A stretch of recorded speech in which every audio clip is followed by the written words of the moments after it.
Bienvenue autour du jeu, 22e épisode de votre podcast d'actualité ludique et participative. Vous nous retrouvez sur YouTube bien évidemment, sur la chaîne de Nyx Board Games, mais aussi, je vous le rappelle, sur Spotify, SoundCloud et Deezer. Mais que vois-je ? Kevin est là, mais quelle bonne surprise. Kevin, votre mentor de la chaîne du Ludovore, bonjour. Bonjour à tous. Quelle surprise de te voir là. Comment vas-tu, Kevin ? Ça fait pas si longtemps qu'on a enregistré la dernière émission. Oui, c'est ça. Notre chroniqueur préféré, évidemment, avec lequel aujourd'hui on va réfléchir à l'éléphant dans la pièce, voire dans les pièces, qui est la taille de nos ludothèques. On va aussi inaugurer 2 nouvelles rubriques absolument incroyables. Alors la première, j'en laisserai la primeur à mon camarade, et je la vends bien, alors s'il te plaît, ne te moque pas. Et puis une autre dans laquelle on va vous proposer, et ça je suis assez content, j'aimerais qu'on puisse le faire plus, une review croisée, c'est-à-dire d'un jeu qu'on a testé en commun. Ça fait peut-être 2 émissions qu'on le tease. C'est arrivé, It is time. Mais avant tout, si on devait parler un petit peu de nos news et des news les plus brûlantes, il y a une vidéo qui est sortie, qui a été enregistrée, je crois, en 1984, qui s'appelle le bilan des pledges de 2024 sur la chaîne des Ludovore. Donc c'est sorti, ça y est, Kevin, t'as réussi. Ouais, j'ai réussi avec un petit coup de main quand même de Xavier au final, parce que comme je t'ai expliqué, bon, j'avais une galère pas possible au niveau de logiciel de montage à extraire la vidéo, et du coup, je lui ai refilé le bébé. Bon, tout était déjà prêt monté, il avait juste à l'extraire, mais du coup, ça a marché. Et donc oui, vidéo qu'on avait, je pense, enregistrée en février, je pense, un truc comme ça, février début mars peut-être, Ouais. et qui avait pris un sacré temps parce que le montage était beaucoup plus ambitieux que je ne l'imaginais au début. Il a fallu que j'ajoute beaucoup de visuels, mais que je crée les tampons qu'on voit d'ailleurs ici à l'image. Et du coup, ouais, c'était enfin en ligne et ça marche bien. Donc même si il y a eu beaucoup de retard, ça a quand même réussi à intéresser les gens. On est quand même à un assez bon score mine de rien pour l'instant. Donc ouais, je suis plutôt content que ce soit enfin sorti. Ouais, c'est une vidéo vraiment cool, je vous la recommande, même si évidemment il y a... Alors c'est marrant parce qu'il y a des choses qui sont périmées, mais depuis sur lesquelles on a de nouveaux éléments. Bon, il y a des jeux que j'attendais à ce moment-là, que j'ai reçus entre-temps. Je regrette un peu certaines choses que j'ai pu dire. Mais vraiment, si vous la regardez, regardez-la vraiment parce que oui, Kevin s'est donné du mal à mettre plein de petits trucs rigolos un peu partout. Ça se voit là en ce moment, on rigole beaucoup. C'est très agréable. Et même moi, je suis plaisir à la regarder. J'avais un petit peu oublié ce que j'avais dit en plus. Ouais, pareil. Parce qu'en fait, je me la suis refaite aussi, parce que j'avais fini le montage il y a 3 mois de ça, je pense. Et quand tu montes, tu regardes pas la vidéo comme tu la regardes en tant que spectateur, du coup. Et donc, quand je l'ai enfin publié, je l'ai re-regardé en entier et je me suis marré en même temps que nous nous marions en vidéo. C'est très étrange comme expérience d'ailleurs de se marier avec soi-même.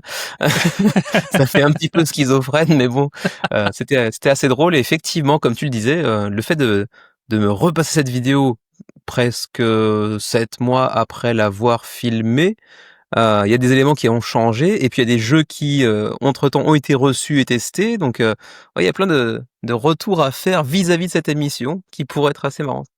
Ouais. Alors ça peut faire un peu prétentieux de dire qu'on est nos plus grands fans, nos propres plus grands fans, mais je trouve qu'on a une synergie tous les trois, que ce soit quand vous veniez ou quand moi je viens chez vous. Y a un truc qui marche vraiment bien et voilà. Donc ça se voit, on prend beaucoup de plaisir à faire ces émissions qui prennent du temps, surtout au montage après. Je sais ce que c'est quand je gère les podcasts, mais voilà, on est content d'avoir le résultat. Donc allez y jeter un œil, entre autres merveilles qu'on peut trouver sur la chaîne du Devoir, des formats plutôt longs, un petit peu comme ce podcast. Et voilà, c'est pas inintéressant, d'autant qu'on n'a pas toujours forcément les mêmes avis sur tout. Donc il y a un petit peu on peut piocher un petit peu des 3 intervenants. Mmh. Et sans aucune transition, Kevin, tu inaugures une nouvelle émission qu'a priori plusieurs chaînes nous envient. Il semblerait que t'as été sollicité par Rire et Chanson, entre autres. Pour ce nouveau segment? Est-ce qu'on l'a vraiment baptisé comme ça? Je sais pas. J'avais mis l'œil de Kevin. Est-ce que c'est pas un peu générique comme nom? Je ne sais J'ai pas. envie de dire c'est un work in progress comme diraient les anglophones. Où j'aurais presque envie de demander aux commentateurs de proposer des titres alternatifs parce que ça fait quand même très égocentrique aussi d'appeler ça l'œil de Kevin. Ouais. Oui, ouais, je sais pas. Bah, en tout cas, si c'est ton regard sur l'actualité que tu présentes sur ta propre chaîne, en fait. C'est-à-dire que c'est une espèce d'écrémage du menu crowdfunding. C'est ça que tu as essayé de Ouais, faire voilà, aujourd'hui. c'est-à-dire qu'en fait, on était sur un podcast cette semaine où on avait un contenu beaucoup plus léger que les derniers numéros, un petit peu moins de choses à traiter, et du coup, je me suis dit que ça pourrait être sympa de parler de 2-3 campagnes actuellement en cours de financement participatif qui s'apprêtent à se terminer très prochainement, que j'ai déjà présenté dans le menu crowdfunding du coup, mais qui méritent selon moi un petit, comment dirais-je, un petit arrêt sur image, qu'on s'y penche un petit peu plus parce qu'ils ont pour l'instant pas fait un énorme score, mais que ça se termine bientôt et qui mériterait peut-être justement qu'on les regarde un petit peu plus près. Ah ouais, j'allais dire justement que le thème était plutôt la douleur quand même, hein, dans ce que tu nous proposes aujourd'hui. J'ai revu encore en préparant les onglets et tout, c'est quand même des campagnes qui rament. Alors peut-être à tort, hein, mais ça reste des campagnes qui rament, quoi. Ouais, c'est vrai. C'est vrai que c'est pas les campagnes qui ont le plus gros succès, d'autant plus que là, bon, comme tu le sais, on enregistre là, le 4 septembre, donc qui dit septembre dit rentrée des classes, y compris pour les éditeurs. Là, on a une semaine où tout à coup, dans la nuit de mardi à mercredi, j'ai reçu 150 mails pour me dire « Ah, cette campagne s'est lancée ». Ah, je fais ouais, j'avais oublié que c'était septembre, et du coup là, on est vraiment rentré de plein pied dans la grosse période qui va nous emmener progressivement jusqu'au début décembre, où là, ça va retomber à nouveau en mode vacances, on les a. Et donc ouais, c'était un petit peu avant cette période de retour aux choses sérieuses que sont apparues ces 3 petites campagnes qui sont pas encore terminées. La première l'est très bientôt, donc si vous regardez cette vidéo au moment de la publication, le jour même, bon, vous avez encore un tout petit peu de temps, mais j'imagine que si vous la regardez 2-3 jours après, ce sera déjà fini. Il y a de fortes chances. Et en plus, faut que je me dépêche de monter alors. Ouais, le premier projet en question, c'est Restless Spirits, actuellement du côté de chez Kickstarter. C'est un primo-éditeur. Il s'agit de Sneaky Rascal Games. Et on voit que c'est quand même une belle campagne, hein, 2180 contributeurs pour l'instant, 5 jours avant la fin de la campagne. Pour un primo-éditeur, c'est quand même un bon résultat. Ouais, 129 000 euros pour ceux qui nous écoutent, c'est pas ridicule, hein, ouais. Carrément, il reste 5 jours au moment où on s'enregistre. Ouais, c'est en plus de ça un jeu qui se veut relativement facile à sortir. On le voit ici, un 30 à 60 minutes. Donc vraiment un jeu plutôt facile à sortir. 1 à 4 joueurs, 13 ans et plus. Et on est devant une très très belle DA. De prime abord, moi j'avais pensé à de l'IA. Et en fait, non. Apparemment, il y en a pas. Est-ce que c'est un compliment quand on dit à un auteur c'est l'IA ton truc? Tu vois, je sais pas si on doit bien le prendre ou mal le prendre quelque part. Le truc c'est que la question maintenant elle se pose tellement de manière récurrente que je sais pas, il y avait un petit truc moi qui me faisait penser potentiellement à de l'IA, mais c'est joli, hein. C'est juste que j'étais pas sûr. Je croyais reconnaître certains trucs qui pourraient laisser penser que. Je sais pas ce que tu en penses de prime abord. Est-ce que ça t'y a pas fait penser du tout? Alors je sais pas si j'aurais pensé évidemment à quelque chose qui est fait avec une tablette de manière informatique, on va dire. Ça, et si tu me l'avais pas dit, je sais pas. Maintenant que tu me le dis, si tu veux, je comprends ton soupçon. D'instinct, je sais pas si j'aurais pensé. Peut-être plus si tu veux sur la boîte, mais là les cartes que je vois, tu vois, le feu de cheminée, pas forcément. Mais ça se discute, c'est une question de ressenti. Ouais, après, je pense que c'est une déformation un peu, professionnelle, c'est un bien grand mot, mais déformation du crowdfunding où maintenant je passe un petit peu toujours au spectre de la IA. Est-ce qu'il y en a, est-ce qu'il y en a pas? C'est parce que s'il y en a, faut que je le dise, sinon on va me le dire en commentaire. Du coup, voilà. Mais ouais, c'est plutôt très très joli. C'est un jeu de gestion de main, de set collection dans lequel on va essayer d'apaiser des esprits maléfiques comme bénéfiques, c'est pas vraiment le terme, j'imagine, mais bienveillants, on va dire.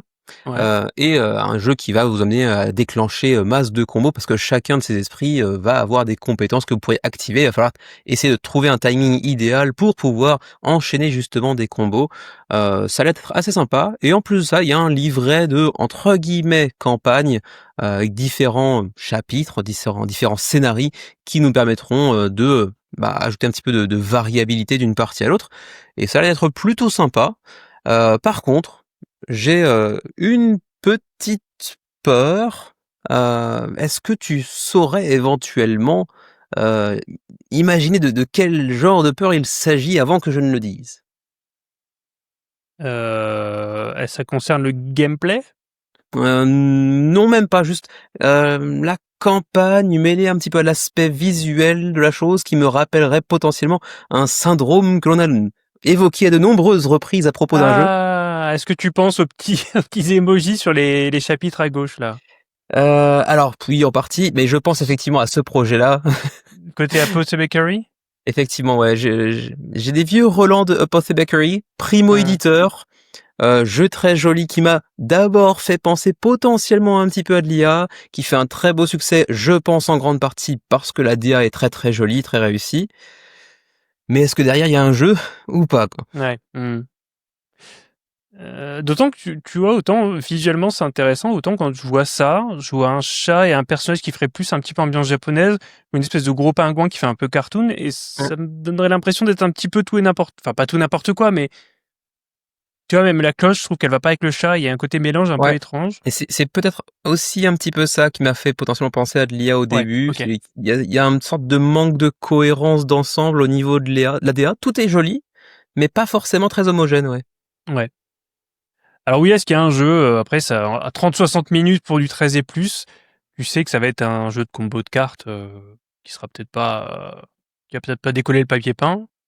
Oui, ça n'a pas l'air révolutionnaire en soi, mais bon, c'est vrai que je pense que l'aspect primo-éditeur fait que j'y trouve un attrait un peu plus significatif, peut-être.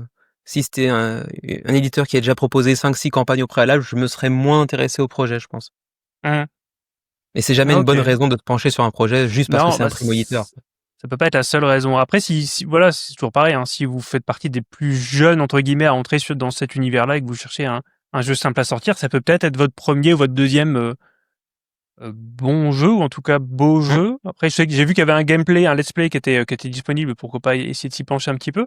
Alors, c'est mmh. marrant de voir que finalement, il a pas énormément financé, mais il a financé très vite. Je pense que c'est l'aspect visuel qui va les taper fort tout de suite, et peut-être qu'après, ça va se tasser, se lisser, parce que peut-être ça manque de profondeur, ou que Bon les... après, il a financé très vite, ouais, on va 16 minutes. En vrai, si tu regardes le seuil de financement, il était quand même Ah, à ça, il y a 8 8000, 000 ouais, €. ouais. Bon, c'était extrêmement facile à atteindre, hein. Et puis, Même si ils la ont le Deluxe est mérite à d'avoir des 64, c'est notes pas pledge complètement... pas trop onéreux non plus, quoi. Oui, voilà, c'est ça. C'est que quand même, malgré tout, c'est pas des pledges, tu vois, un standard à 30, à 40 euros, on va dire. Mmh, Bon. Ok, bah écoute, pourquoi pas? C'est sûr que moi, je le backerai pas, parce que je suis certain que j'ai au moins à peu près la même chose quelque part dans mes armoires. mmh.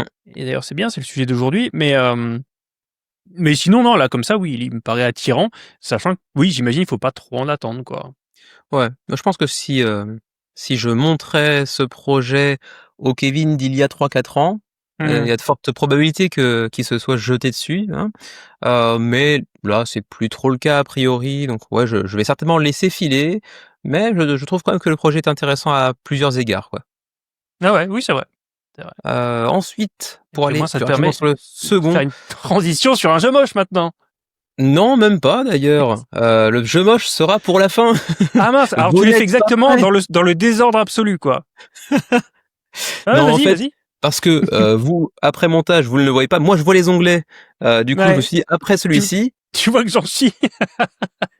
Exactement. Et du coup, Donc, on va parler d'un jeu avec un titre français, mais qu'on se doit de prononcer avec un c'est accent ça. anglais, parce que le projet est porté par des anglophones. Alors, ça s'appelle Le Vent Rouge, hein. Le Vent Rouge, et non, il ne s'agit pas d'aérophagie au passage, hein. Non, c'est mignon.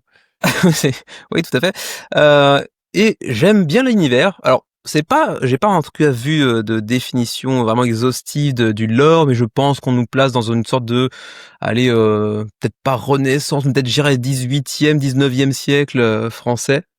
Et Ouais. le Vent Rouge, apparemment, c'est le plus grand voleur du royaume, enfin, ça dépend exactement de la période, ça peut être une république aussi, je ne sais pas, de l'époque en tout cas. Et nous, on va essayer de choper un peu ce titre de meilleur voleur au Vent Rouge. Et donc, on va chacun 6500 incarner euros et des voleurs. 92 contributeurs actuellement, pour ceux qui Ouais, écoutent. ça galère, ça galère. Ça Et galère. c'est étrange parce que c'est la deuxième tentative du projet. Et la première fois, ils avaient annulé. La seconde, je me suis dit quand même que ça allait faire un petit peu mieux. Eh ben, pas tellement en vrai, hein, ça va financer. C'est un Ça a petit jeu en plus qui financé, est ouais. Mm. pas, oui, ça a déjà financé effectivement. C'est pas trop dur à sortir non plus, hein, c'est pour 2 à 4 joueurs, c'est du 45 à 90 minutes, donc assez facile à sortir.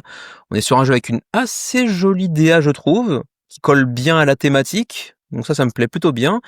C'est un jeu où on va placer des dés sur des compétences. Apparemment, on a des cartes correspondent à certains types de compétences, et les dés qui s'y rapportent sont aussi en fonction de la couleur des cartes, applicables ou non aux dites cartes. Mais il y a une couleur qui peut aussi servir de joker. On va pouvoir la jouer vraiment dans l'infiltration ou utiliser un petit peu plus la force brute pour aller procéder à nos larcins, on va dire. Je trouve que l'ambiance générale qui se dégage du jeu, son aspect visuel en tout cas, présente tourne plutôt pas mal et ça fait partie de ces quelques campagnes qu'on voit chaque année où tu te dis pourquoi ça finance pas beaucoup plus largement. Alors quand je dis beaucoup plus largement, j'escomptais pas un 3000 backers à la fin de première semaine, tu vois, mais je me disais que après 4-5 jours de campagne, il serait à 300-400, tu vois, un truc comme ça. Et non, ça galère encore. Et pourtant le matos c'est clean, hein, vraiment clean. Ouais, alors c'est vraiment le système 2D, maintenant que tu me le pitches, parce que quand on a préparé l'émission, tu m'avais vaguement évoqué le système. Le système 2D, là, comme tu me le précises, me fait vachement penser à Heatherstone. Et ce que je vois aussi là sur le petit gif. Mais avec un plateau autour et des trucs. Enfin, si j'avais du temps, parce que là, je sais que j'en ai pas, c'est vraiment un truc que je backerais avec plaisir. Je pense que c'est parfaitement ma cam. Et ouais, enfin là, non, je backerais pas. Là, j'ai déjà beaucoup trop backé cette année, alors j'étais pas censé le faire. Mais ça, il m'attire vraiment, tu vois, légitimement, il m'attire. Ouais, oui, mais il a vraiment beaucoup de charme et je sais qu'on a parlé à plusieurs reprises ensemble de ce sujet, mais même si l'un comme l'autre on aime beaucoup les jeux experts qui bavent, qui tâchent, je pense que notre sweet spot, comme diraient les anglophones, c'est peut-être plus ces jeux initiés plus, sur 1 heure et demie, un peu plus facile à sortir. Pas parce qu'on les apprécie plus, mais juste parce que c'est plus facile à sortir, c'est plus facile à présenter à des non-joueurs, etc. Et ils semblent plus ou moins entrer dans cette catégorie, étant relativement accessible, avec une belle DA. En plus, c'est en France, donc forcément, ça fait un tout petit peu vibrer la corde sensible. Non, je trouve que il a pas mal de choses à faire valoir, et du coup, je m'explique pas ce manque de succès de la campagne. Ouais, c'est une après, c'est une DA qui, perso, me parle beaucoup, celle du plateau, en tout cas, qui me parle Ouais, beaucoup. celle du plateau, ouais. J'imagine que pour certains, parce qu'en fait, ils font un petit peu l'inverse du jeu que tu as cité juste avant. C'est-à-dire qu'ils vont miser sur des gros pledges. On a une Renown Edition à $164. Donc eux, ils misent plutôt sur du gros et ils ont moins de backers. Hein. Mais pour du gros pledge, les pions, alors là, vous le voyez pas, mais ça fait vraiment les pions de jeux de loi de quand t'étais petit, quoi. Et les dés, c'est pareil, c'est des dés à points tout simples. Très classique aussi, ouais. Ça peut paraître du détail, mais c'est vrai que si tu mets 160, allez, peut-être quasiment 200 € avec les ports et les taxes. Mais là, le Renowned Edition, c'est ce que moi j'appelle dans Menu Crafting une sorte de pledge mécénat. Parce qu'en fait, si tu regardes, c'est celui qui est mis en avant, mais il y en a d'autres qui sont beaucoup moins dispendieux que ça. Hein. Oui, mais je veux dire, justement, si. 45.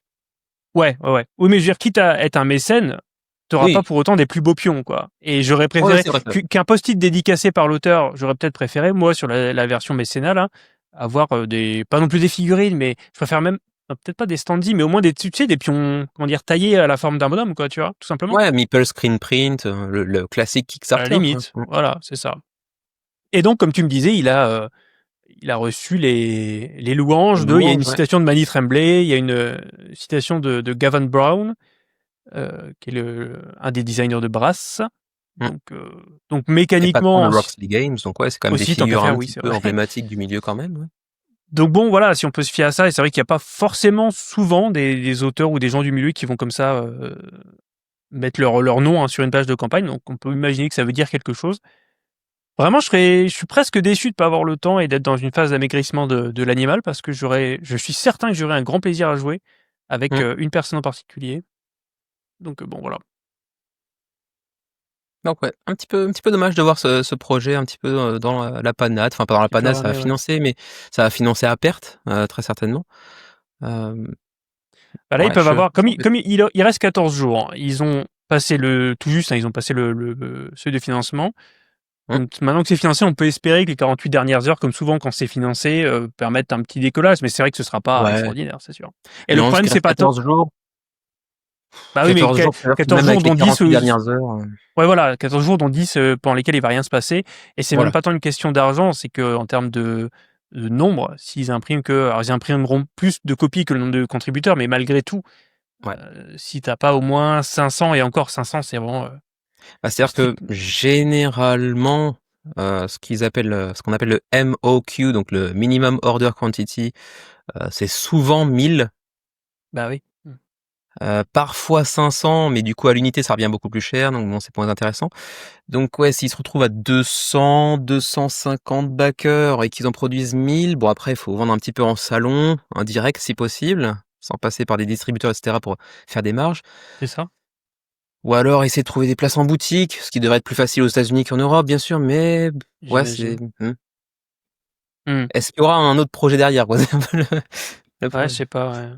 J'ai pas envie de faire mon Anto, tu vois. Salut Anto d'ailleurs. Je vais pas dire si tu nous écoutes, je sais que tu nous écoutes. J'ai presque envie de faire le pledge de soutien, tu vois, faire le pledge Anto sur celui-là. Alors, pas mais sur moi le aussi, all-in, en vrai. En vrai, ça me tente un petit peu, hein, ça me démange un petit peu. Et pourtant, bon, on est entré dans septembre, comme on le disait tout à l'heure, et donc je sais qu'il va y avoir des projets qui m'intéresseront peut-être plus, mais celui-ci, je me dis: «Ouais, il a peut-être un peu besoin de moi», tu vois? Ouais, et puis quelque part, c'est contrairement à certains gros projets, j'aurais moins peur d'être déçu avec celui-là. Je sais pas parce qu'il y a Mani Tremblay qui en parle, hein, mais Mmh, enfin voilà, j'ai l'impression qu'il est à ne pas vouloir en faire trop non plus, comme tous les gros projets qu'on aime tant. mmh. Je me dis, on a peut-être moins de chances d'être déçu quand même.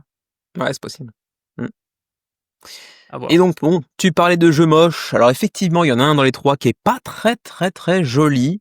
Mais Xavier et moi, on s'est découvert, bon, il y a quelques années déjà, mais ça a été confirmé dans le temps, une sorte de petite, passion ou en tout cas une affinité, envers les jeux de course dont la thématique nous intéresse pourtant pas du tout à l'origine. On n'aime pas, on n'aime pas, on n'a pas de goût particulier pour le cyclisme et on aime Flamme Rouge, on n'aime pas spécialement la F1 et on adore Heat.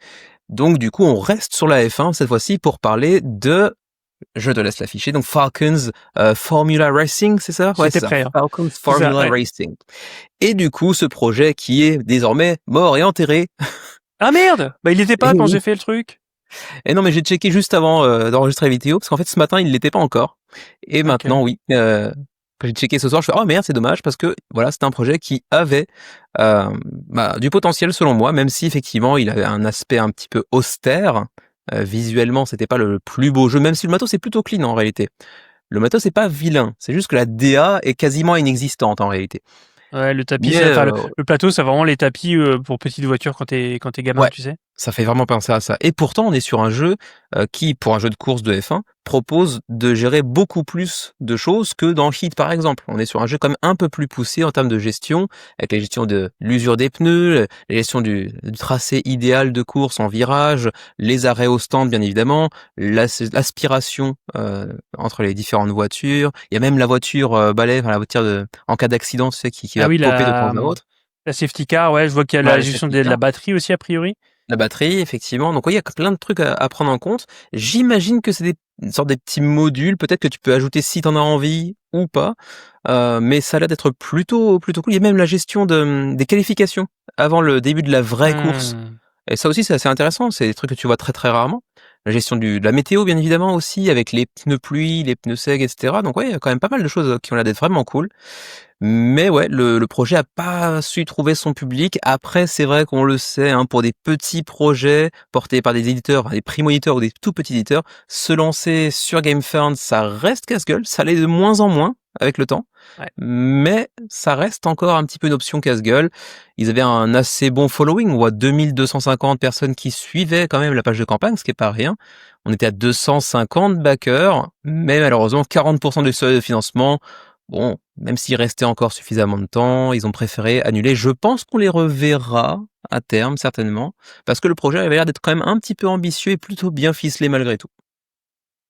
J'ai l'impression que leur trailer est un peu raté déjà, parce que je sais pas si t'as vu, mais pendant les 20 premières secondes, l'écran est noir, Hum, et c'est la même image derrière qui tourne en boucle. En fait, il y a on dirait qu'il manque de polish, tu sais, d'un peu ouais. de, on dirait un projet alors, sans aucune insulte pour personne, hein, mais un projet d'école d'ingénieur, tu vois, où à la fin de ton année d'études, il faut que tu présentes une simulation de voiture de course et il te présente un projet donc qui est un peu scolaire. Et ça donne ça, en fait, il n'y a ni fantaisie, ni l'amour Hum, du détail, ça fait très scientifique. Et pourtant, j'ai joué à pas mal de jeux de course parce que je m'intéresse un petit peu à la F1 vite fait. Et j'étais toujours frustré de voir que dans la plupart des jeux de course que tu connais, tu parlais de Heat, il y a Dirt ou des jeux comme ça. Souvent, si tu arrives à négocier 3-4 bons virages, après t'es indépassable parce qu'il se passe rien, à part jeter des dés et hum, gérer sa vitesse. Là, il y avait des trucs à gérer. Et si tu regardes un tout petit peu la F1 sans même être un expert, tu peux avoir envie justement de te dire, ah, mais c'est trop bien du coup, parce que là, s'il doit recharger sa batterie, je vais pouvoir le doubler. Enfin, tu simules des trucs marrants.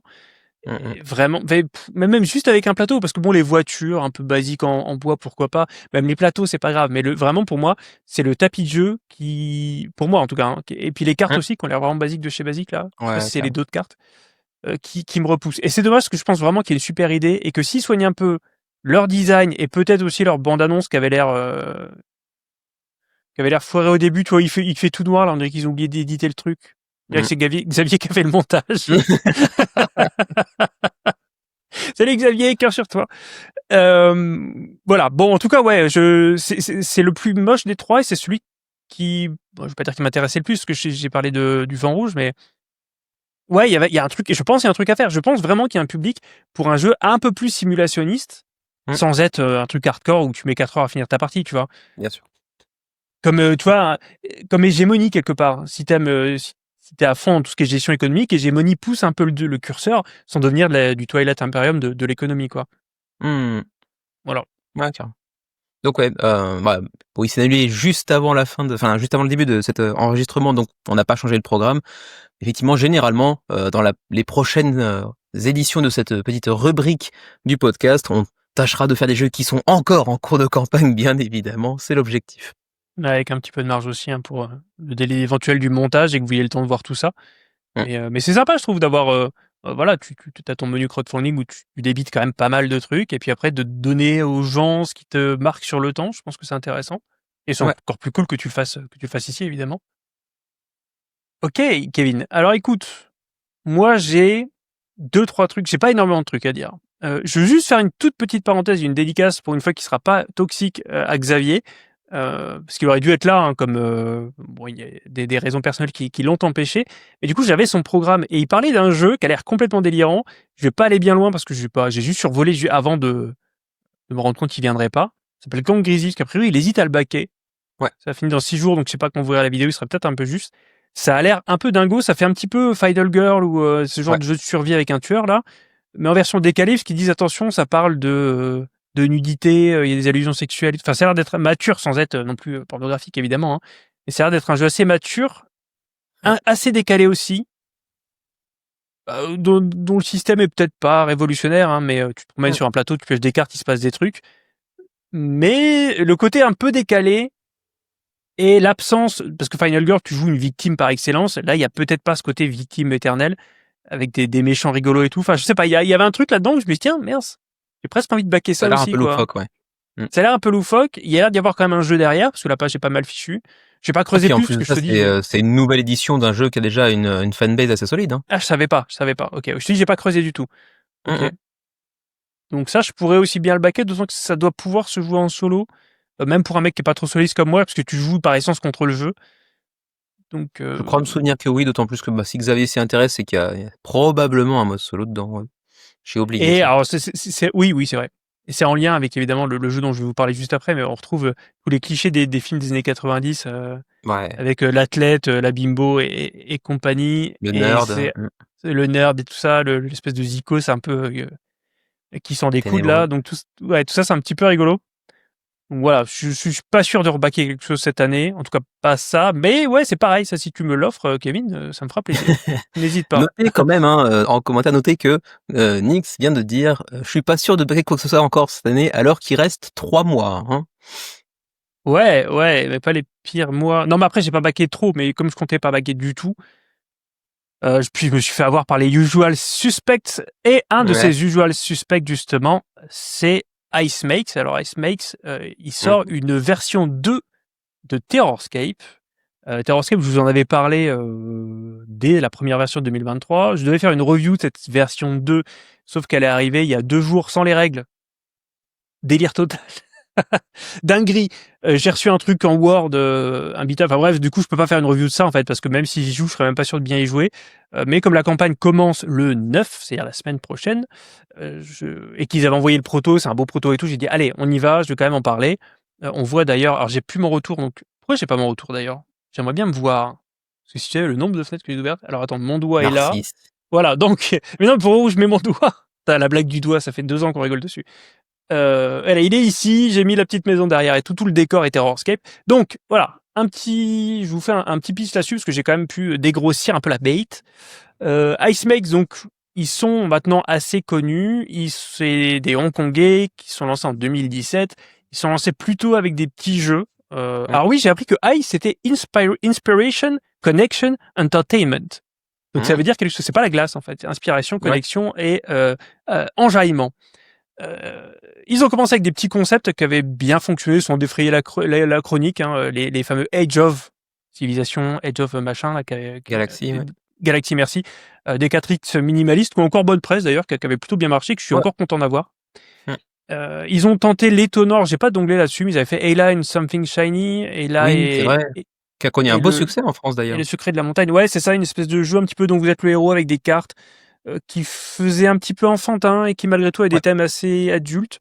Alors je vous laisse aller voir, j'ai pas préparé d'onglet là, puis je vais pas vous en faire un pitch, mais c'était un concept intéressant, qui avait ses limites, mais qui était malgré tout intéressant. Et ils continuent à tenter des trucs et surtout à pousser dans les jeux de civilisation, puisque j'en avais parlé, hein, ils ont lancé Epox. aussi le Epox. Bah, regarde, donc j'ai plus mes onglets en fait. Bon, ok. Ils ont lancé Epox, mais si, attends, bah non. Alors Epox, c'est un assez jeu. beau succès d'ailleurs, que tu avais mentionné justement dans l'émission des pledges de l'année dernière.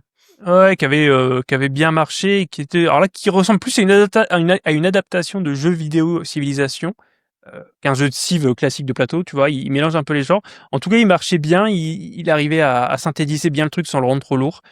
Donc pareil, il y a une review de ça si ça vous intéresse. Bref, ils continuent aussi à pousser là-dedans, mais leur gros succès sur lequel ils ont fait x5 d'un coup en financement, c'est donc Terrorscape. Alors Terrorscape, le concept, je vous le redonne rapidement. Bon, ok. Comme d'habitude sur les Anglais, ça marche au début et après je suis perdu. Terrorscape, donc c'est un jeu complètement asymétrique dans lequel vous allez avoir un assassin et puis des survivants, mais on le voit ici, c'est pas la bonne page, mais on s'en fiche. Vous êtes séparés par une maison, enfin par un bâtiment, et donc chacun, les survivants et le tueur, ont de leur côté le même plateau qui représente l'endroit où vous vous trouvez, mais ne voit pas donc ce que fait l'autre. Donc toi, devinez ce que fait l'autre. Donc les survivants devant s'échapper, ils vont faire du bruit. Donc à la fin du tour des survivants, vous dites j'ai fait du bruit dans la cuisine parce que vous avez fait tomber un truc ou que voilà. Donc le tueur de son côté du plateau, il met un petit marqueur bruit, il dit ok, ils sont passés par là. Et il doit après déduire s'ils sont partis à gauche, à droite, s'ils sont restés sur place. Et donc, il y a un jeu chat et la souris qui est super rigolo et qui marche bien, puisque donc il y a le thème rétro des années 90 avec tous les clichés. Il y a encore même d'autres clichés, comme le vieux professeur et compagnie. Tous ces clichés-là sont bien présents, les clichés des années 90. Il y a du bluff, bien sûr. Il y a le côté que les survivants, pour communiquer, doivent parler un peu en langage codé, puisque le tueur est de l'autre côté de la maison, il les voit, en fait. Donc, on peut imaginer que c'est comme si, en étant dans la maison, vous deviez chuchoter ou essayer de pas vous faire remarquer. Donc ça marche de fou. J'ai fait un paquet de parties depuis que j'ai reçu la première version. J'ai fait beaucoup de parties et j'ai toujours autant de plaisir puisque autant les maps varient. Je ne vais pas être trop dur, il y a quand même quelques maps maintenant qui sont sorties. Les tueurs varient, donc les tueurs jouent avec un paquet de cartes. Ils vont utiliser des cartes comme des pouvoirs. Et les survivants, il y en a énormément qui, eux, sont plus basiques et ont pu se déplacer et faire les 3-4 actions élémentaires. Mais ils ont chacun un passif et parfois un actif. Ce qui en mixant tout ça, en fait, vous pouvez avoir vraiment des expériences très très différentes, que ce soit en vous faisant pourchasser par un fantôme, par le type de massacre à la tronçonneuse, par un alien, par tout ce que vous voulez. Ils ont sorti, je fais un petit peu vite quand même sur le récap, donc Putrefied Enmity, c'était une espèce d'extension, pas standalone si je dis pas de bêtises, donc avec des nouvelles maps, des nouveaux personnages, et pourquoi pas en fait, hein, puisque c'est un système, le Terrorscape finalement comme Unsettled ou comme Heredity, ça va être un système dans lequel tu peux mettre à peu près n'importe quoi et dans lequel tu peux en rajouter à chaque fois. Tu peux mettre le thème que tu veux, tu pourrais changer de période, tu pourrais presque changer même mettre une chèvre à la place d'un tueur, ça marcherait aussi. Donc du coup, ils ont rajouté comme ça des tueurs, des décors, des survivants. Ils ont pété les records une deuxième fois, puisque le premier financement, c'était, je l'avais noté quelque part, 700 000, je crois. Alors que c'était un petit peu avant l'éditeur, un éditeur à 100 000 balles, quoi. C'est un éditeur qui faisait toujours 100 000, quel que soit son jeu. Donc ils ont fait 800 000 avec la première, 1 157 000 avec cette extension pour autant de backers, ce qui veut dire que donc, les backers ont pris plus. C'est-à-dire qu'il y a des gens qui sont arrivés probablement qui n'avaient rien et qui, grâce au bouche à oreille, se sont lancés et ont pris le all-in ici. Le problème, évidemment, c'est la place, puisque vous le voyez, on a une maison, on la voit derrière, donc je sais plus où, j'ai pas mon retour, mais quelque part derrière moi, on voit la maison. Il y a des grands plateaux, il y a quand même quelques figurines, pas mal de cartes, et plus vous en rajoutez, plus c'est compliqué. Donc ils ont vendu une big box que j'ai reçue, qui est quand même assez massive, et donc qui prend toute une calaxe. Et finalement, ça m'arrive souvent maintenant avec les big box, c'était le cas aussi avec Dividend Impera, on se dit qu'en fait ça prend la même place que toutes les boîtes cumulées, souvent un peu de sauce près. Donc certes c'est plus pratique pour le transport, éventuellement l'installation, mais l'illusion de gagner en place, elle est complètement fausse. Voilà. Ouais. Et donc malgré ça, ou grâce à ça, puisqu'au gros succès financier, saison 2. Donc ils se sont dit, je vous l'ai dit, hein, pour Terrorscape, finalement, ils pourraient itérer à l'infini en rajoutant des tueurs et des machins, et ils ont voulu, puisque je pense que maintenant c'est un petit peu leur poule aux œufs d'or, hein, Terrorscape, ils vont pouvoir en sortir autant qu'ils en veulent, et ça se vendra toujours. Ils ont décidé un petit peu de perfectionner la recette, et là on va se heurter à un problème, qui est le problème de l'équilibrage et de la perception que vous allez avoir de vos parties. Je fais partie de ces gens. J'ai joué avec, on va dire, principalement 2 groupes de personnes. C'est quasiment toujours les survivants qui s'enfuient. Alors, je sais pas si mes joueurs c'est souvent moi qui joue le tueur. Je sais pas si mes joueurs sont plus malins que les autres ou si c'est moi qui suis plus bête. Souvent, ils arrivent à s'en sortir avec à peu près la même méthode. Et il y a quand même des tueurs qui sont, je pense, très forts quand vous les maîtrisez, mais comme on change tout à chaque fois, pour moi, il y a un réapprentissage. Il y a plus d'apprentissage avec un tueur qu'avec un survivant. Et j'ai vu dans les commentaires qu'il y a des gens pour qui c'est l'inverse, pour qui les survivants perdent à chaque fois. Et eux seront contents puisque ce Terrorscape 2, qui sera complètement rétro-compatible avec tout ce que vous pourriez avoir avant, va se focaliser plutôt sur les survivants. Donc, ce que j'ai pu voir, en dehors de... Alors, il y a une nouvelle maison, puisque la map pouvait changer avant, mais on avait toujours la même maison en séparateur. Là, il y en a une nouvelle. Alors, ça fait un peu icy. J'ai du mal à déterminer ce qu'on dirait. Quand tu la vois en vrai, ça fait moins glace. Là, on aurait dit un petit peu le monde des glaces. Genre une station polaire, et c'est pas forcément vrai en vrai. En tout cas, il y a une nouvelle maison, il y a une nouvelle map, une nouvelle map. Il y a 3 tueurs annoncés, mais c'est un faux spoiler que de dire qu'il y en aura plus à la fin. Et où voulais-je en venir avec ça? Que oui, donc ils vont donner plus de possibilités aux survivants de s'en aller. Et moi, ça me dégoûte, ça m'ulcère. Vous aviez à la base le fait de soit trouver des clés. Donc trouver des clés, en fait, c'est à la fin de votre tour, vous pouvez dans certaines pièces fouiller, ça peut faire du bruit, donc c'est risqué, mais en tirant dans un paquet de cartes, à force d'écrire le paquet, vous trouvez des clés, vous sortez. L'autre solution, c'était de réparer la radio, ça faisait du bruit aussi, et il faut que vous répariez la radio, il fallait attendre un moment, en fait, vous appeliez les autorités qui venaient, il fallait tenir encore 5 tours après, c'était pas forcément gagné, parce que si un seul survivant mort, c'est perdu. Là, il rajoute encore 2 méthodes. Il y a une méthode qui est remettre du carburant dans le véhicule, quel qu'il soit, selon la carte que vous choisissez pour vous enfuir immédiatement. J'ai pas exactement idée de comment ça fonctionne, mais ça paraît plus instantané que la radio. J'imagine qu'il y a par contre d'autres inconvénients. Y compris, oui, voilà, si entre autres le fait qu'il faut tous être au véhicule pour partir, alors que la radio, finalement, une fois qu'elle est allumée, vous pouvez vous séparer et puis chacun vous cacher dans un coin. Et il y a trouver le point faible du tueur. Alors ça, c'est assez rigolo. C'est-à-dire que vous allez trouver... Ah, faut que j'aille vous les chercher. Attends. Vous allez pouvoir trouver des binocles comme ça. Est-ce qu'on me voit là? Il faut que j'ai mon retour pour la postérité. Ouais. Et c'est avec ces binoculaires là, vous allez pouvoir regarder certaines cartes et cette carte avec un filtre va vous montrer le point faible du tueur. Et donc si vous trouvez l'objet qui est le point faible du tueur, vous allez pouvoir dans ce qu'ils appellent le final showdown l'affronter en direct. Donc si vous avez le bon objet, que vous êtes au bon endroit, un petit peu le colonel Moutarde avec la clé à molette, vous aurez un bonus sur sa défense. Sinon vous l'avez pas, mais vous pouvez le tenter quand même si vous êtes désespéré par exemple. Et puis donc bagarre, mais c'est vraiment là par contre du tout ou rien. Donc j'imagine que pour les survivants, c'est vraiment s'il n'y a rien d'autre qui marche, sachant que généralement quand même, vous lancez sur une méthode en tant que survivant, vous en changez rarement, sauf si vraiment le tueur arrive à vous bloquer, mais ouais, c'est plus difficile qu'on le croirait, en tout cas d'après moi, hein, en tant que tueur, parce qu'on peut pas être partout, on peut pas tout bloquer tout le temps. Donc ce qui est marrant, c'est qu'il s'approprie toujours aussi des univers d'œuvres bien connues, bien sûr, sans les licences, mais ça reste tout à fait reconnaissable. Là, par exemple, très clairement, on a une sorte de mélange d'Alien et de Predator, c'est assez amusant. Complètement. Ouais, je vais les montrer les nouveaux. Donc voilà, ça, mais au niveau du gameplay, ça apporte rien. Par contre, il y a ce petit gimmick. J'ai envie de dire que quelque part, les survivants, ils étaient peut-être un petit peu trop mécaniques par rapport aux tueurs, parce qu'ils n'avaient pas de carte. En fait, ils faisaient que des déplacements et des trucs. Là, on rajoute un petit peu de thème, peut-être un petit peu plus d'immersion pour le survivant, qui va mener son enquête avec ça, tu vois, qui aura un petit peu plus de matos avec lequel jouer, et ça peut pas faire de mal. Oui, donc les tueurs, on a cette espèce de parasitoïde absolument abominable là qui peut inspirer du Silent Hill, qui peut inspirer du Resident Evil, qui peut... voilà, moi j'aime beaucoup le iBot, qui je trouve est très bien fichu, et il me paraît assez flippant. On a donc clairement un Predator, hein, sans aucun problème, et je crois que le reste c'est du spoiler pour le moment, donc j'en dirai pas plus. Voilà, donc je pense que j'ai à peu près tout dit. Je vais le tester, mais je ne reparlerai pas en vidéo, j'aurai pas le temps en septembre. C'est dommage que ça se fasse comme ça. J'aurais préféré en faire une review et avoir pu le creuser un petit peu avant avec des bonnes règles. Je peux tout de même dire que oui, voilà, les nouveaux personnages cassent pas forcément le jeu. Les passifs, justement pour ne pas casser le jeu, les passifs sont un petit peu redondants. Donc il y a un seul personnage, j'ai pas son nom là en tête, qui est un leader qui peut faire bouger les autres personnages pour les ramener vers lui et qui peut vraiment, je pense, être game breaker. Mais à part ça, on est quand même sur encore des classiques, sachant que ce Terrorscape 2 est un standalone, donc aussi il fallait qu'il y ait nos fondamentaux. Et voilà, dans l'absolu, malgré tout, il y a quand même un petit bonus qui était donné pour le tueur, c'est-à-dire qu'il y aura maintenant une notion de niveau, de hauteur, et que ça entraînera des passages à sens unique pour les survivants qui pourront par exemple que descendre et pas monter, alors que les tueurs, eux, pourront complètement passer dans tous les sens. Et je pense que ça fera pas de mal, parce que souvent les survivants ont un peu trop de facilité à passer partout. Donc voilà, il y a ce petit plus quand même pour le tueur qui aura un peu plus de choix dans les chemins. Et voilà, et donc si vous commencez avec Terrorscape 2, ouais voilà, donc je n'ai pas testé cette version-là, je pense que c'est un bon point de départ parce que c'est une version refined.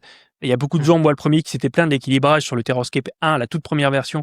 Là, on est vraiment sur ce qui va être le plus abouti, malgré le fait que, voilà, si vous étiez un grand débutant, moi j'ai quand même toujours une petite nostalgie, une petite fibre pour la version Vanilla, la première version qui est sortie, avec le manoir et les tueurs très clichés, c'est-à-dire l'assassin au couteau masqué, là, le fou furieux, l'homme à la tronçonneuse et le fantôme. Ils ont un charme qu'on retrouve pas après. Il y a beaucoup d'itérations sympas, avec peut-être des licences qui me touchent moi, mais moi j'aimais bien ce côté classique, quoi. Tu vois, le mec à la tronçonneuse qui barricade les portes et qui hurle en faisant tourner sa tronçonneuse.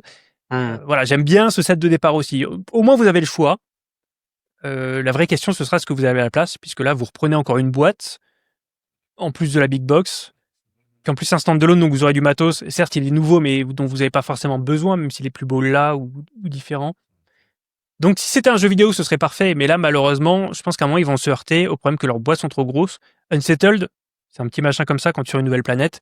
Là, c'est une boîte complète dès que tu sors un nouveau lieu, et ça va être problématique. Voilà, je pense que j'ai pas été trop long. En tout cas, j'ai dit tout ce que j'avais à dire. Je pense toujours autant de bien de ce jeu-là que j'ai toujours autant de plaisir à sortir. Donc c'est pas, du coup, il y a même pas de sponsor. Il y aurait dû y en avoir une, il y en a même pas. Donc je vous le dis du plus profond de mon cœur, c'est un très bon jeu. Faut être au moins 3-4 pour que ce soit marrant, mais ça peut marcher à 2, puisque celui qui voulait survivant jouera les 3 survivants. Le problème, c'est qu'il a un gros avantage, puisque comme il n'est pas obligé de communiquer, il est tout seul. Il n'y a pas cette petite fuite de quand tu essaies de dire à ton pote d'aller à droite. Tu vois, le tueur peut l'entendre. Si t'es tout seul, t'as pas à parler, donc c'est plus dur de lire dans ton jeu. Voilà, je finis rapidement sur ce que j'ai reçu, avant de te rendre un petit peu la parole quand même, Kevin. Donc, quand Grizzly c'est fait, j'ai reçu Méandre qui est le nouveau jeu Perte et Fracas, qui part encore dans une autre direction, mais c'est un petit peu la spécialité des Français, hein, après Ragnarok Star et Once Upon a Line, donc je vous en parlerai prochainement.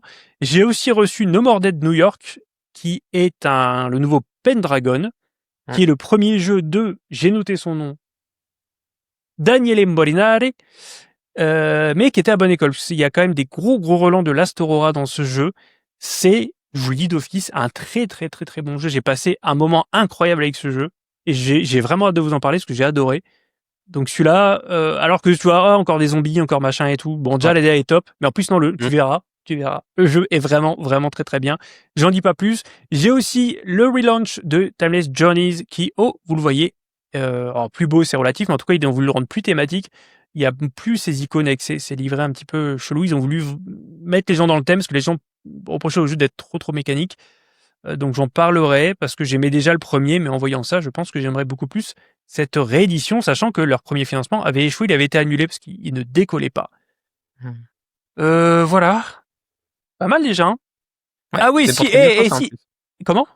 C'est pour très bientôt ça en plus. Ouais. Ça c'est pour deuxième moitié de septembre.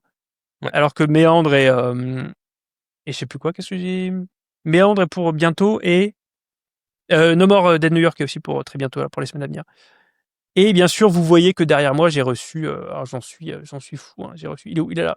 J'ai reçu le Don't Starve, donc je vais pouvoir en parler, je suis hyper content. Les figurines sont au top, si vous connaissez le jeu. Donc ça c'est, je sais pas si la date a été révélée, je la donnerai pas, c'est pour dans pas trop longtemps. Si je crois que c'est au 30 septembre, si mes souvenirs sont... Si tu le sais, c'est que c'est officiel. I am very excited, je suis tellement content qu'il m'ait fait confiance sur ce jeu-là. Donc j'ai hâte de l'essayer très vite. Et cette fois, c'est bon. Cette fois, j'ai fait le tour. C'était un petit peu baraton, mais c'est parce qu'il y avait un petit peu plus de choses à dire sur Terrorscape. Et t'avais une petite surprise, alors, donc un onglet que j'ai pas préparé. C'est Ouais, un onglet pas préparé parce qu'il se trouve que aujourd'hui, j'ai reçu 2 pledges. Aujourd'hui même. Oh, incroyable. Qui l'eût cru ? Des pledges qui étaient justement dans la vidéo des pledges de 2024. Ouais. Donc tu les reconnaîtras forcément. Et dans les deux, il y en a un pour lesquels tu m'avais apposé un tampon rejeté violent. Dans la fameuse vidéo qu'on évoquait en début de podcast. Exactement. Ouais. Et le deuxième que tu avais au contraire approuvé et que tu avais failli baquer durant la vidéo quasiment à l'époque. Okay. Alors par lequel commence-t-on ? Alors rejeté, je sais plus. Sachant que c'est pas Apostle Bakery parce que tu l'as déjà. Non, je l'ai déjà depuis longtemps celui-ci. Ouais. Par contre, il est beaucoup plus massif que je ne l'imaginais. Et ça, pour le coup, bon, tu en parlais tout à l'heure avec les grosses boîtes, les big box de rangement, etc. C'est plutôt un point négatif pour moi, donc ça m'embête un tout petit peu. Ouais. C'est celui-ci. Ah, je vois rien avec mes lunettes. Tu m'étonnes. Brink. Ah, Brink! Ah oui, Donc c'est Brink, c'est vrai que t'es encore un le fanboy, toi. nouveau Ivy Games, le dernier que j'ai backé de chez eux. Ouais. Et la Ouais, boîte est bah, vraiment bas de stock là pour le coup, hein. Ça rentre pas dans une Kallax, hein. ah, ils exagèrent. Enfin, perso, je Donc trouve qu'ils exagèrent. Pour un jeu de ce calibre-là, je vois pas en quoi c'est ouais. un plus d'avoir une boîte énorme, mais bon. Ouais, je suis d'accord. Ça rentre même pas dans une Kallax à moins de le coucher, ce qui est toujours un peu moins Mmh. élégant visuellement Mmh. parlant, bien sûr. Bon après, ça reste un jeu dans l'univers Moonrakers, donc déjà visuellement, ça envoie, c'est très joli.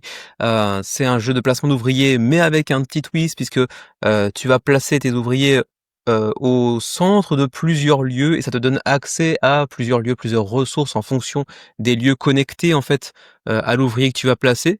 Et puis après, bon, comme d'habitude, hein, ils ont toujours cette capacité à créer des univers et des petits twists sur des mécanismes déjà connus qui fait que j'ai plutôt un bon aperçu, enfin une, une bonne image du jeu a priori, sans y avoir joué pour l'instant. Mais ouais, j'ai quand même hâte de le tester, même si toi et moi on évoquait une fatigue vis-à-vis de Ivy Studio, qu'on a peut-être un peu plus de mal à encaisser maintenant, de par notamment leur méthode de communication. Mais ouais, il a de la gueule quand même. Ouais, enfin oui, mais avoue, tu vois, quand tu vois cette photo-là, que tu vois la taille du plateau et des éléments, en quoi ça tenait pas dans la boîte de leur jeu d'avant, Mais là? oui, ouais, ouais. Tu me Faut être faisais une boîte fort. comme comment ça s'appelle déjà, Là, je le comme cherche, Fractured justement. Sky. Fracture Sky, exactement. Alors oui, ils aiment bien le merch, mais à un moment, enfin moi ça me. Mais après ils font enfin je veux pas non plus m'acharner sur eux bêtement, hein. Bien sûr, bien Mais sûr. là, je peux pas être d'accord avec eux. On ne peut plus. Les gens ne peuvent plus, messieurs. Voilà. Et le deuxième, bon, celui-ci par contre, tu l'avais validé. Il est reçu, ça y est, lui aussi, c'est du très très joli matos. Il s'agit de Wrath. Évidemment. Donc de Cheap Theory Games. Là, on est sur une boîte beaucoup plus contenue, ça va, c'est beaucoup plus petit, beaucoup plus Pour du abordable. CTG en plus, ouais. Et ce qui est assez inhabituel en fait pour du CTG, d'ailleurs, du Cheap Ah Theory ouais, Games, c'est qui ça, eux, pour le complètement. coup, nous avait habitués à du gros jeu, effectivement. Et Ça donc me fait là, tellement envie ce jeu. on a des couleurs qui dégoulinent de partout, hein. Ça plaira clairement pas à tout le monde. On a une DA vraiment très très clivante. C'est un jeu de et illustré par Manny Tremblay, qu'on a d'ailleurs mentionné tout à l'heure quand on parlait de Le Vin Le Rouge. vin rouge. Et donc c'est pour la petite anecdote un truc un petit peu marrant, hein, l'histoire derrière ce jeu, parce que Manny Tremblay, donc qui est très pote avec les gars de Cheap Theory Games, à la base il aime pas les jeux de contrôle de territoire. Mais il voulait faire un jeu depuis longtemps avec les gars de CTG. Alors, il a fait aussi 20 Strong Tanglewoods, donc la sorte de variante de 20 Strong aussi. Mais il voulait faire un vrai gros jeu avec CTG. Et il s'est dit, j'aime pas les jeux de contrôle des territoires, je vais en faire un. Bah, Et du jamais coup, mieux servi que par soi-même. Je me souviens de cette histoire voilà. parce que je pense que tu avais dû la raconter dans une vidéo sur les Ouais, pledges, ouais. je pense. Certainement dans la vidéo des plages justement. Mais c'est une Ouais. histoire un petit peu marrante, une petite anecdote Ah ouais, qui est bien assez sûr. fun. Oh, ouais, carrément, carrément. Et du coup, on va avoir des factions hautement asymétriques. On va aussi avoir du draft de dés, sachant que c'est pas des dés 1, 2, 3, 4, 5, 6, c'est juste que les faces vont te donner accès à différents types d'actions, etc. Il y a pas de résultat mauvais ou bon, c'est plutôt circonstanciel, on va dire. Le tout avec une DA vraiment qui agresse les yeux, mais moi j'aime bien pour le coup, ça plaira clairement pas à tout le monde. Apparemment, il y a du solo qui, selon les scénarios, est plus ou moins difficile. Ça dépend aussi des factions que tu vas choisir face à quelle faction, etc. Mais bon, CTG est pas connu pour faire des solos faciles, hein. Clairement. ouais, ouais, clairement. Mais là, c'est même pas qu'il est pas facile, c'est qu'apparemment, il y a des scénarios qui sont beaucoup plus durs que d'autres. Ça dépend aussi de Mhm. la faction que tu sélectionnes. Bon, apparemment, il y a des questions sur l'équilibrage, mais bon, ne l'ayant pas testé, je pourrais pas commenter. Il y a aussi une facette coopérative, si on le souhaite aussi. On pourra tester ces fameux scénarios à deux contre le jeu, par exemple. C'est possible aussi. Mais ouais, ne serait-ce que pour sa DA complètement pété dans tous les sens. L'auteur, enfin, un des deux auteurs de Dice Throne, qui est un jeu que j'affectionne particulièrement. Ouais, quand même, je l'attendais avec impatience, donc je suis très content de l'avoir reçu. Ouais, c'est cool. Et il a l'air vraiment cool. 5600 backers, hein, sans forcer, hein, pour Wrath. Et bon, c'est du CTG, de toute façon, ça vend quoi qu'il arrive. Mais là, celui-là, ouais. Celui-là, ouais, carrément. Ouais. D'ailleurs, qui aura droit à une VF grâce à Lucky Dog, si mes souvenirs sont bons d'ailleurs. Ouais, ils sont souvent, ils ont trouvé un bon client avec Lucky Duck, hein. Ils ont bien fait. Ouais. Je pense, il y a une grosse communauté de fans de CTG en Bien sûr. France. Et tant mieux du coup que Lucky Duck s'occupe de ça. Je sais, en tout cas à l'époque où je connaissais encore pas mal de gens là-bas, je sais que maintenant les traductions sont faites avec grand soin. Ils ont un peu essuyé les plâtres avec Too Many Bones où il y a eu quelques errata un petit peu fâcheux là sur la première édition. Je crois savoir que depuis c'est quand même beaucoup mieux et qu'ils ont une team de fous. Donc tant mieux. Puis peut-être que j'aurai l'occasion de me retrouver à l'acheter en boutique finalement grâce à Lucky Duck. Ok, écoute, est-ce que c'est bon pour toi? Ouais. Est-ce qu'on peut tourner la page? Bien sûr. Alors on fait une toute petite parenthèse, j'y tiens. On ne sera pas aussi polémique que le mois dernier. Et d'ailleurs, j'en profite pour dire à quel point je suis fier d'appartenir à cette communauté, puisque finalement, malgré les sujets un peu touchy qu'on a abordés le mois dernier, les commentaires étaient vraiment de gens d'accord comme pas d'accord avec nous ou entre eux, ont toujours été extrêmement respectueux. Et pour ça, vraiment, je veux dire à quel point je suis fier de vous, fier de nous tous. Le seul que j'ai dû supprimer, il n'y avait même rien à voir avec ce débat-là. C'est rare que je supprime des commentaires, mais il était assez insultant, mais même pas vis-à-vis de ce sujet-là. Donc ouais, vraiment, je suis fier de nous. Et pourquoi je dis ça? Parce que je sais plus, mais peu importe. Il y a deux piliers. Sujet touchy. Oui, voilà, il y a deux sujets. Hein. Aujourd'hui, ce podcast ne vit plus que sur deux sujets. Le premier, c'est Simone, qui ne sait plus quoi faire pour perdre de l'argent. C'est-à-dire qu'il y a des gens qui disent, non, mais tu peux plus perdre autant d'argent. Si, je veux faire plus. 8 millions! 8 millions! C'est plus! Donc, voilà, c'est plus. Donc là, ça n'arrête pas. C'est 8 millions. On va passer les 10 bientôt, hein. On les attend. Il essaie de voir s'il peut pas aussi donner des organes parce qu'il aimerait vraiment finir à poil. Bon bref voilà. Donc alors c'est marrant, j'ai vu beaucoup de vidéos depuis. On a été parmi les premiers en France à parler de ce sujet-là quand ils ont gelé leur compte rendu annuel de 2024. Depuis il y a beaucoup de gens qui ont relié l'information et je pense que c'est une bonne chose, même s'il y en a qui tendent vers le sensationnalisme. Et on sera les derniers à en parler. On est encore là. Et le deuxième pilier, évidemment, c'est les jeux vidéo. Hein. J'en ai parlé à gogo cet été. Ah oui, en fait, il a bugué mon truc. Tu vois, quand je ferme le navigateur, il fait des duplicats d'onglets. Donc, j'ai 50 Cangrésie.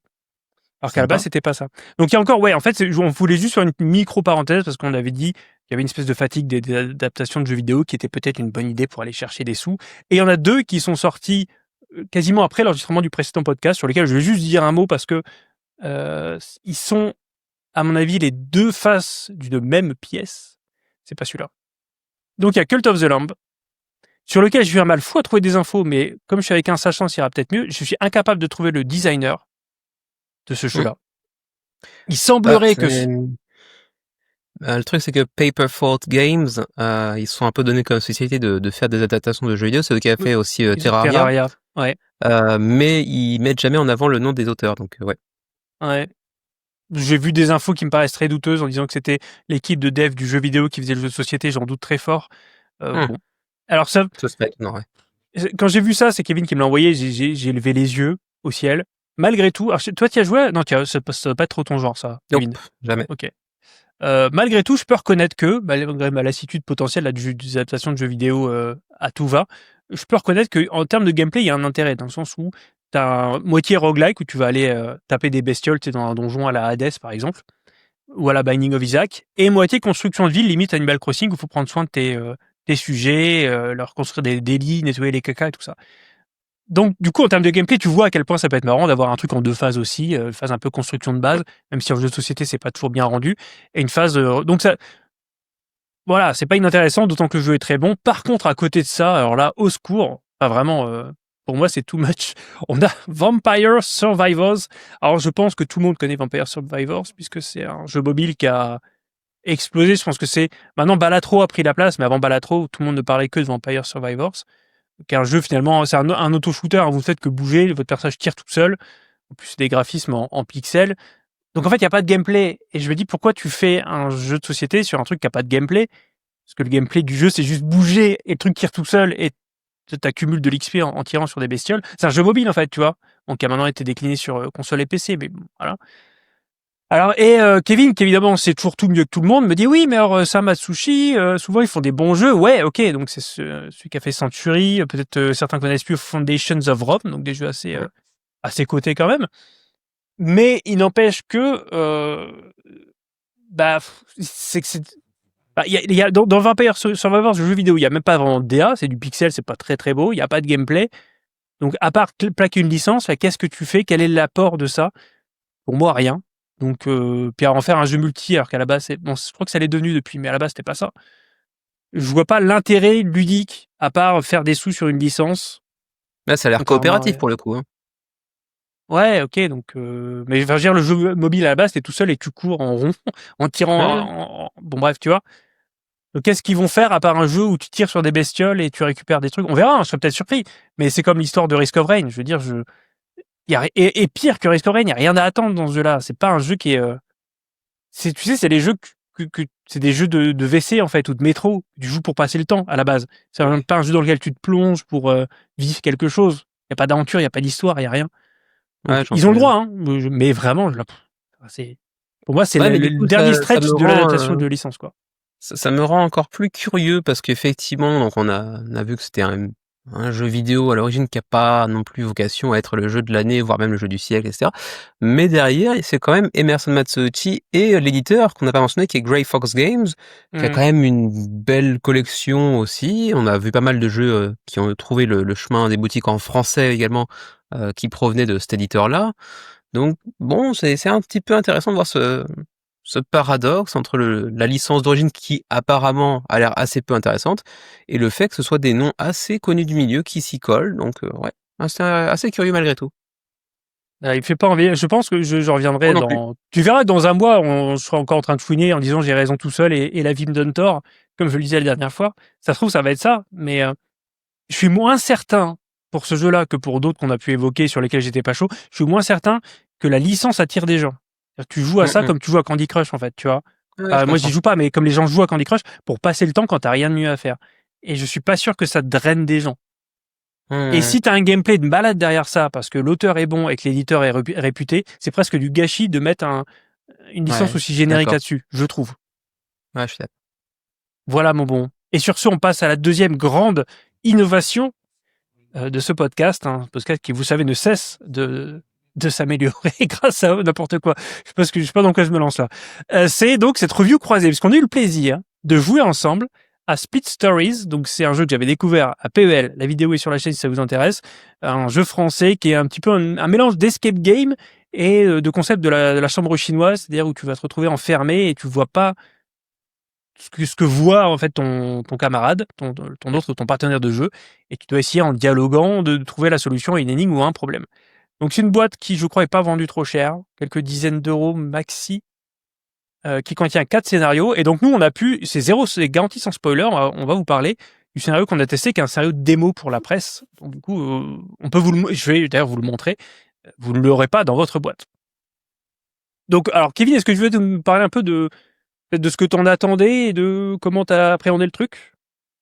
Moi, pour être tout à fait honnête, j'en entendais rien parce que clairement, j'étais obligé. Ce type de jeu-là, c'est clairement un jeu dont on n'est pas le cœur de cible, Xavier et moi-même. Au tout début de notre, comment dirais-je, notre carrière de joueur de jeux de société, on avait testé un petit peu plein de types de jeux différents pour essayer de se trouver. Enfin, on savait pas ce qui nous plaisait fondamentalement. On avait joué à 2-3 trucs qui nous avaient beaucoup plu. On s'est lancé dedans vraiment à la renverse, quoi. Et du coup, on avait aussi tenté quelques petits jeux d'enquête comme ça. Et ça nous avait pas particulièrement plu. On avait testé 2-3 trucs, genre détective par exemple. On n'avait pas particulièrement été emballé. Et du coup, bon, quand tu m'as dit ça, je me suis dit c'est surtout l'occasion de jouer avec Nix. Bon, on y va. En plus, lui, il a envie d'en parler en vidéo, donc c'est l'occasion de se faire une petite partie ensemble. Et du coup, j'en entendais vraiment rien du tout. Et c'était très agréable, ma foi. Ce côté, j'ai des infos que toi t'as pas, et vice versa. On va essayer de déduire ensemble ce vers quoi le jeu essaie de nous emmener. C'était plutôt marrant. Après, encore une fois, je confirme que c'est pas un jeu dont je suis le cœur du cible, mais ça restait très agréable malgré tout. Alors pour vous montrer un petit peu à quoi ça ressemble, donc encore une fois, pas de spoiler, c'est l'exemplaire presse. Vous avez un livret, vous allez incarner chacun un personnage, donc les deux joueurs. Il n'y a plus de livret, c'est bien, super. J'en ai un sur les deux, c'est bien. Vous avez un livret avec le pitch un petit peu, alors, sachant que dans la boîte que vous pouvez acheter, il y a 4 histoires, donc 4 univers complètement différents. un début de dialogue que vous échangez avec votre partenaire, donc sans vous regarder, ça peut se jouer à distance comme on l'a fait, ou même dans la même pièce, mais juste vous regardez pas le livret de l'autre, hein, c'est dos à dos ou derrière un paravent comme vous le souhaitez. Vous savez même pas ce que va dire l'autre, hein, il y a un vrai échange. Alors là, nous, on s'était prêté au jeu de rôle, c'était assez rigolo, on aurait même pu s'enregistrer, parce que vous pouvez Ouais. incarner vraiment le personnage. Donc là, Kevin jouait le rôle d'une psychologue et moi d'une personne assez troublée, hein. Mmh. Donc ça, c'est le point de vue de la psychologue. Donc on a son bureau, on a un petit peu ses références, son clavier, des documents qu'elle peut avoir. Et puis moi, alors j'aurais bien voulu vous montrer, voilà, mon côté. Donc moi, j'avais un peu toutes mes pensées noires là qui traînent, des souvenirs d'enfance, des livres que j'avais lus. Et avec tout ça, il faut essayer de se débrouiller. Donc on a vraiment le côté escape game, hein, quelque part, de trouver le sens pour aller au bout de l'énigme, qu'il a été trouvé le nom de mon village natal, donc que j'avais oublié. Mais il y a en plus ce côté échange qui va peut-être rajouter une difficulté parce que ma perception n'est pas forcément celle de Kevin. Heureusement, c'est à peu près trouvé parce qu'on se connaît un petit peu. Mais c'est vrai que ce qui peut me paraître important le sera peut-être pas de son côté. Donc il y a des trucs à côté desquels Kevin était passé et puis moi, comme il était passé une fois dessus, j'étais pas revenu dessus non plus. Donc c'est intéressant. On a trouvé ça, tu le confirmeras peut-être, en tout cas sur cette version presse, ni trop dur ni trop simple. Mmh. On avait parce qu'il y a une espèce de site web qui va vous dire si vous avez bon ou pas sans vous donner la réponse. Ça évite de se spoiler bêtement si on veut retenter sa chance après. On n'était pas trop mauvais sur le début, on a un petit peu corrigé le tir. Mmh. Et ça fonctionne, voilà, ça fonctionne. C'est pas très cher, en termes de matos, c'est très light aussi, vous avez juste des petits livrets. Dans la version presse, il n'y a qu'une page, je suis quasiment certain pour les avoir eu en main que les histoires de la boîte normale contiennent plusieurs pages et sont un petit peu plus longues. On a dû mettre une demi-heure, je dirais, à aller au bout. Ouais, je dirais peut-être un petit peu moins que ça même, mais oui. Voilà. Par contre, je pense que c'est dû, au fait que c'était une sorte de scénario presse, scénario 0 on va dire, peut-être. Mais, du coup, la psy que j'incarnais, a réussi finalement à aider, son patient qui était donc toi. Ouais. Et il y a pas de conclusion véritable en fait, en quoi ça t'a vraiment aidé au final, on n'a pas trop su, si je me souviens bien. Ou alors peut-être qu'on n'a pas T'as une je sais pas. micro-conclusion? Non, on sent qu'il manque l'exposition et là, je ne peux qu'imaginer que, il y aura plus d'exposition dans les livrets plus volumineux qu'il y a dans le vrai jeu, ouais, c'est vrai. Mmh. Là, c'était basique, quoi. Il y a un psy, un machin, faut Ouais. trouver le nom d'un village, point, c'est tout. Mmh. Mais c'était surtout de ton côté, je trouve que c'était assez bien mis en scène où, tu vois, on sent qu'elle peut regarder sur ses bouquins, elle a s'écrit archives de la fac, donc elle se souvient de certains trucs de sa fac. Mmh Elle mh. a pris des notes, hein, parce que c'est une psy, donc on peut se glisser dans le personnage. Et, c'est Ouais. ce que m'avaient expliqué les gars de Je suis d'ailleurs, donc l'éditeur de ce jeu-là. Et je pense que c'est un vrai plus aussi de se mettre un petit peu dedans, même si à la fin tu perds le personnage que tu as créé parce que tu te creuses les méninges, mais au début en tout cas, et à la fin on s'était pas mal mis dedans. Voilà, si tout est à l'image de ce qu'on a vu là, je vous le recommande vraiment. Mmh. On passe des bons moments, c'est pas rejouable, hein, c'est comme un escape game, mais c'est vraiment chouette. Même si, même Ouais, moi, je suis pas puis particulièrement la cible, hein, mais j'ai bien aimé. mmh. Ça se joue avec des proches, en fait. Voilà. Avec toi, c'était cool Ouais, aussi parce que clairement. c'était toi. Et puis, c'est comment dirais-je? Ça a l'avantage de ses inconvénients aussi, c'est comme c'est un jeu one shot, hem, le truc c'est que si ça se déroule bien, si vous trouvez le bon partenaire pour y jouer, c'est susceptible de vous laisser des souvenirs, quoi. Vous vous en rappellerez, longtemps. Ce qui est pas le Ouais. cas de certains de nos jeux préférés où tu te fais une partie, tu trouves, la partie vraiment agréable, très, très fun, mais, qu'est-ce qui la différencie de celle que tu feras en 6 mois sur le même jeu? Ah, rien de particulier au final parfois. T'as tout à fait raison. Et c'est d'autant plus vrai que un des premiers trucs qu'on s'est dit, on avait commencé depuis quelques minutes, on s'est dit, on aurait dû l'enregistrer. Donc c'est pour dire qu'il Ouais. y avait matière à presque avoir plaisir à le revoir. On l'aurait sûrement diffusé sur la chaîne aussi, sur une de nos chaînes, mais on aurait eu plaisir à le revoir après, quoi. Il y a de quoi se faire de souvenirs et même un beau débrief à la fin, en se montrant le livret, parce que de toute façon, c'est éventé à la fin. Ah, mais regarde, c'était ça, espèce d'abruti. Entre autres compliments. Ouais. Voilà. Donc, ouais, un vrai, voilà, oui, ça peut se jouer à 4, mais bon, c'est plutôt du 2 joueurs quand même. Il m'a expliqué que Ouais. ça passait à 4, ça peut marcher, hein, mais bon. Je pense que l'idéal, c'est à 2, avec, si possible, ça peut être je pense quelqu'un de qui vous êtes proche. Ça peut être un frère, une sœur ou un conjoint. Je pense que c'est ce qui marchera le mieux. Parce Un que parent cette éventuellement, ouais. intimité relative que tu vas avoir avec la personne fait aussi que tu sais, tu connais sa façon de penser et tu peux essayer de jouer un petit peu là-dessus. Avec un parfait Mmh. inconnu, je pense que c'est plus dur d'aller au bout. Ouais, certainement. Voilà, en même temps, on joue rarement avec des parfaits inconnus, mais bon.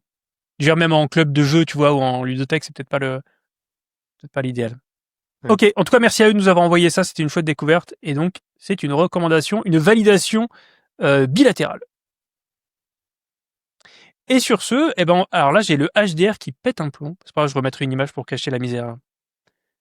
Ouais, on va passer à donc notre petit débat qui est un petit peu la suite logique ou la conclusion de ce qu'on a amené là sur ta chaîne et sur la mienne en termes de réflexion ces dernières semaines.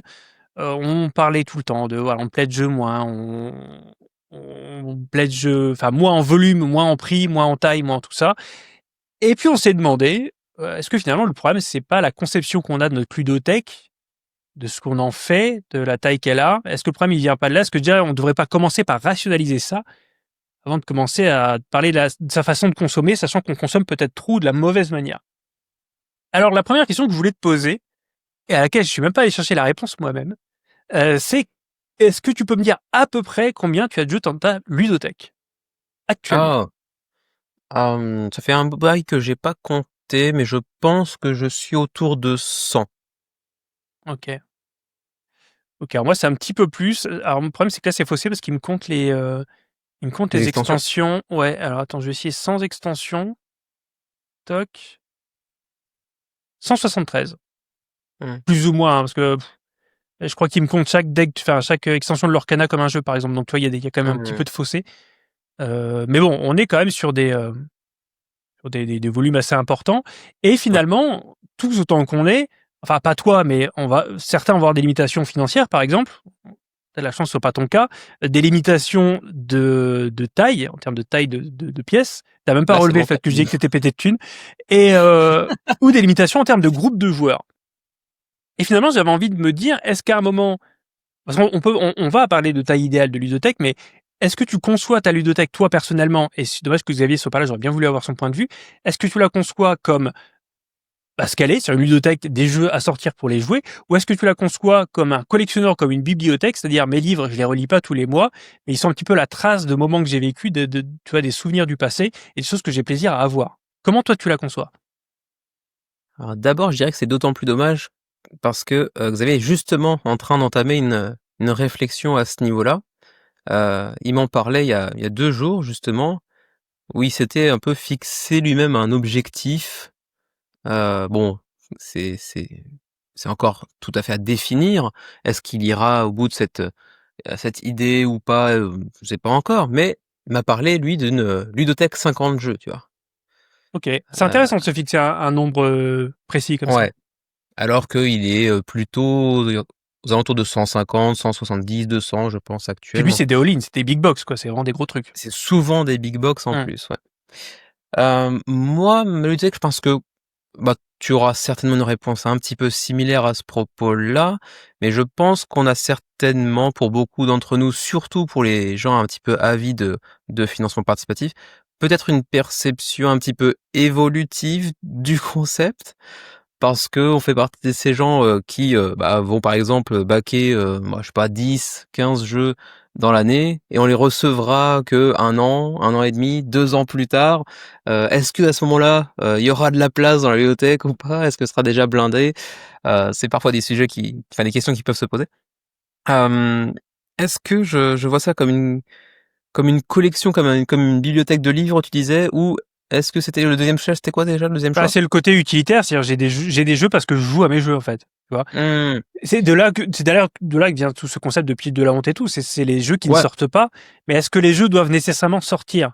Alors certes, c'est plus encombrant qu'un livre, tu vois? Tu peux pas garder toute ta vie de jeu avec toi, mais est-ce qu'il y a Ouais, pas un c'est petit un peu ce peu côté-là? ce concept, supposément japonais, mais que j'ai jamais entendu au Japon. Les gens connaissent le terme, mais le disent jamais. Je l'ai vu souvent écrit en alphabet, dans certaines communautés francophones, le tsundoku, qui consiste à, collectionner beaucoup plus de livres que tu n'en liras jamais, tu vois? Ah ouais? Ouais, Tsundoku pour ceux qui voudraient rechercher. OK. Et du coup, je trouvais ça assez, intéressant parce que du coup, ça a vraiment cette idée de collecter, de collecter pour collecter, quoi. Le plaisir de la collection, un peu la collectionnite aiguë, parce que tu aimes, le livre comme objet, comme objet culturel, comme tout ce qu'il peut véhiculer et cetera. Et peut-être aussi simplement l'idée de te dire que tu pourras le lire un jour, sans forcément fixer de date, dessus. Ouais. Sauf que, si, j'aime bien l'idée, c'est quand même quelque chose qui est beaucoup plus difficilement applicable pour une ludothèque avec des jeux de la taille de Trickerion, de Unconscious Mind, qui vont facilement prendre la place de 15-20 livres et qui ont un prix radicalement différent aussi quand même. Ouais. Et puis le jeu, contrairement aux livres, même si certains jeux ont des modules solo, des modes solo, c'est généralement quelque chose que tu vas pratiquer à plusieurs. Et du coup, t'as pas forcément l'opportunité de le sortir aussi facilement que ça pourrait être le cas pour un livre. Donc je pense que la question de, comment dirais-je, de la rationalisation de ta ludothèque se pose plus facilement que celle de ta bibliothèque. Donc idéalement, j'aimerais bien avoir cette approche purement utilitaire. Vraiment, j'achète des jeux, je les joue, quoi. Mais en réalité, on le sait, tu l'as dit tout à l'heure, avec le concept de la pile de la honte ou la pile des opportunités, vous appelez ça comme vous voulez, on est quand même très très nombreux à avoir un petit peu la collectionnite aiguë et après quelques années à commencer à se dire bon, je suis allé un petit peu trop loin, va falloir se calmer, ça coûte une blinde, la place que j'ai chez moi est pas non plus extensible comme l'univers, on va dire. Et du coup, on achète moins, on commence à revendre, chose que pour beaucoup d'entre nous, on n'envisageait pas du tout il y a quelques années, de revendre des jeux, d'ailleurs pour certains qu'on adore. T'anticipes sur toutes les problématiques que j'avais. Enfin, vas-y, hein, c'est pas pour. Mais oui, t'as vraiment les mêmes points que on s'est pas consulté, les mêmes points que ceux que j'ai marqués. Je pense qu'en fait c'est simplement parce qu'on est très très nombreux à commencer à se poser ces questions-là. Et je sais pas pourquoi, mais j'ai l'impression que il y a beaucoup de gens avec qui je discute de temps à autre, qui évoquent des problématiques similaires dans un timing similaire. Pourtant, on n'est pas forcément tous entrés dans le jeu de société en même temps, et pourtant. Mais l'offre s'est peut-être emballée. Tu vois, l'offre s'est emballée à un moment pour tout le monde. En 2017, t'avais pas non plus le même. Ouais, bien sûr, l'offre s'est vachement développée. Et bien, c'est quelque chose qu'on voit assez fréquemment récemment sur les réseaux. On avait parlé de comment dire, ce crash du jeu vidéo dans les années 80, un truc comme ça. Et il y a des articles qui commencent à popper récemment pour dire est-ce qu'on serait pas face à un phénomène un petit peu similaire pour le jeu de société dans les années à venir peut-être. Est-ce que c'est connecté à ça? Je ne sais pas, mais c'est vrai que je revends déjà bien plus de jeux que je ne l'aurais imaginé avant pour faire de la place pour des nouveaux. Et en même temps, comme toi, comme Xavier, je me dis effectivement que il faut que je back moins et que je profite de ceux que j'ai déjà. Et je regarde certains de mes jeux en me disant, je suis très très frustré parce que c'est un jeu que j'adore et que j'ai pas touché depuis 6 mois, par exemple. Donc oui, bien évidemment que on peut pas considérer ça comme une bibliothèque livresque au sens traditionnel du terme, parce que c'est pas la même approche, c'est pas les mêmes objectifs, c'est pas le même plaisir, c'est pas les mêmes configurations. Donc ouais, idéalement, mais malheureusement, j'ai pas la place, le temps, pas forcément toujours les partenaires, donc ouais. Parce que j'en connais des gens qui relisent plusieurs fois leurs livres. Je connais des gens qui achètent des livres pour le plaisir de l'objet. Enfin, je veux dire, c'est pas. Ouais, bien sûr. Je pense que, alors nous, on a peut-être une vision aussi différente des choses. C'est-à-dire que moi, oui, je vois, j'ai ce côté collection dont j'arrive pas à me débarrasser parce que, heureusement ou malheureusement, aujourd'hui, pour moi, jouer à des jeux, c'est aussi une partie de mon travail. C'est-à-dire qu'il y a des jeux, on me les impose pas, je les choisis quand même, mais si tu veux, je dois jouer à certains jeux dans un certain timing. Et derrière, j'ai toutes ces portes, on en parlait il y a très longtemps, il y a des années dans un podcast en disant j'aime avoir plein de jeux parce que c'est des portes vers des univers que je peux ouvrir quand je veux. Et donc forcément, j'ai ce côté collection parce que j'ai un agenda un petit peu imposé de nouveautés et que du coup, les autres, j'arrive pas à m'en débarrasser en me disant non, je veux ouvrir cette porte, je veux réexplorer cet univers. Mais je pense que le point de bascule pour moi, et j'y ai repensé il y a pas longtemps, j'ai vu une chaîne qui proposait une vidéo là qui est le plus grand unboxing de la chaîne, un truc comme ça, et tu vois la personne sur la miniature avec des cartons partout. Je trouve toujours ça un peu obscène, mais c'est pas la question. Ce que je me suis dit, c'est à un moment, est-ce que je prends pas plus de plaisir à déballer et à ranger qu'à jouer? Et pour certains jeux sur lesquels je trouvais même pas le temps, et Xavier, je sais qu'il a ça aussi, c'était ça. Ouais. C'était le plaisir de se liver les cartes, le plaisir de ranger chaque petit truc, c'est le côté un peu cathartique. Ouais, c'est ça, voilà. Et derrière, vas-y. Tu sais, si tu me permets une petite incise à ce niveau-là, j'ai eu cette expérience un peu troublante aujourd'hui même, parce que je te parlais tout à l'heure des jeux que j'ai reçus aujourd'hui. Il s'est passé des trucs aujourd'hui. Ouais, il s'est passé des choses. J'ai reçu Brink et Roth aujourd'hui. Et je savais que j'ai reçu parce que j'ai eu un avis de passage hier, donc je savais qu'il allait passer aujourd'hui, ça. Donc je les entendais. Et je suis loin d'être le seul à avoir eu ce sentiment, j'en suis intimement persuadé, c'est pas unique à ma personne, bien évidemment. J'attendais avec impatience le passage du facteur. Quand les jeux sont arrivés, j'étais vraiment content, un petit peu comme les enfants à Noël, tu vois, tu déballes ton truc, waouh, c'est super, clé dans le matos, etc. Et c'est retombé très très rapidement. Ouais. T'es super content, tu reçois ton truc, fou, des nouveaux jeux, etc. Et puis, bon, alors, lequel je vais pas jouer pendant 6 mois bah, les 3/4. Et c'est le profil de l'addict, hein, c'est-à-dire que plus tu consommes de produits stupéfiants, plus ton corps s'accoutume, et donc moins la durée du hit, entre guillemets, elle est longue. Et là, moi, oui, là, on est complètement là-dedans. C'est que t'as un petit shoot de dopamine. Un pic qui est minuscule, et que tu peux prolonger artificiellement en se livrant tes cartes, et après, bah, basta. Donc après, bon, le constat, il est là, de toute façon, on a tous le même. Nous, on fait partie de ces privilégiés. Je sais pas si c'est encore un privilège, mais de recevoir beaucoup de protos, de machins et de boîtes à tester et tout. Aujourd'hui, pour moi, c'est même plus tant un privilège que ça, parce que j'ai du mal à mettre des jeux à la poubelle, et il y a certains trucs dont je dois me débarrasser, et ça fait partie justement des points que je veux traiter en fin d'échange. Est-ce que, je vais te poser des questions qu'on pourrait se poser. Donc, il y a l'aspect collection. Il y a des jeux, je sais que je les ressortirai pas. D'ailleurs, je peux te poser cette question-là. Est-ce qu'il faut acheter des jeux pour son groupe ou pour soi? Il y a des jeux que j'ai achetés pour une personne en particulier. Maintenant, on se voit quasiment plus, malheureusement, parce qu'on est séparés par le boulot. Et c'est des jeux qui ne sortaient qu'avec cette personne-là, et en même temps, je me voyais pas ne pas les acheter à cette époque-là. Ouais. Tu vois ce que je veux dire? Mais j'ai des jeux qui sont calibrés pour certains groupes ou certaines personnes. Et si je les perds, j'en change ou quoi, ça devient des poids morts. Ouais, j'entends. J'ai pas beaucoup de jeux comme ça, honnêtement. Mais parce que attends, juste pour finir la boucle, si tu prends des jeux que pour toi et qu'il y a que toi qui les aimes et que personne ne veut y jouer avec toi, bah forcément c'est aussi contre-productif. Ça c'est l'autre problème, effectivement. Récemment, on a commencé donc notre top 50 avec Xavier sur plusieurs semaines, et dans la vidéo qui a été publiée hier, je crois, on a parlé de Undici, qui est un jeu de football, où tu fais donc vraiment un jeu de football, un match de football, et c'est un jeu qui est étonnamment stratégique, vraiment très très cool. S'il n'y avait pas la thématique football, je pense que tu pourrais beaucoup l'apprécier aussi. C'est vraiment fait du déplacement, de la stratégie, etc. sur le long terme. Il est vraiment cool. Et Xavier, ça l'intéresse pas du tout de prime abord. Bon, il se trouve qu'il a beaucoup apprécié le jeu, mine de rien, donc ça c'est plutôt très cool. Mais à la base, c'est typiquement un jeu avec lequel j'aurais beaucoup de difficultés à trouver des partenaires, par exemple. Parce que autour de moi, personne n'apprécie particulièrement le football, ou alors ceux qui apprécient ça apprécient pas particulièrement les jeux de société, par exemple. Donc c'est une galère, tu vois. Mais j'en ai très très peu des jeux comme ça. Par contre, j'ai, je dirais peut-être 2-3 jeux que j'ai pris pour ce qui pourrait s'avérer aujourd'hui comme des mauvaises raisons, qui partaient de bonnes intentions et qui pourraient dans quelques années finalement être des bonnes pioches s'ils restent jusque-là. C'est que par exemple, j'ai pris un jeu, donc d'ailleurs que on avait parlé dans la vidéo des pledges et que tu avais rejeté également, qui est Tokyo Highway. Le jeu des pauvres, les autoroutes aériennes dans le Japon. Mais en fait, celui-là, je l'ai pris pour jouer avec mon neveu et dans quelques années avec mon fils, par exemple. J'ai une dextérité avec une assez belle présence sur table, même si ça fait un peu cheap au niveau des matos, mais pour les enfants, c'est très satisfaisant, c'est très tactile, il y a la dextérité, ce qui fait que eux aussi ils peuvent te laminer parce qu'ils ont peut-être des plus petites mains, des doigts plus dextres, plus habiles.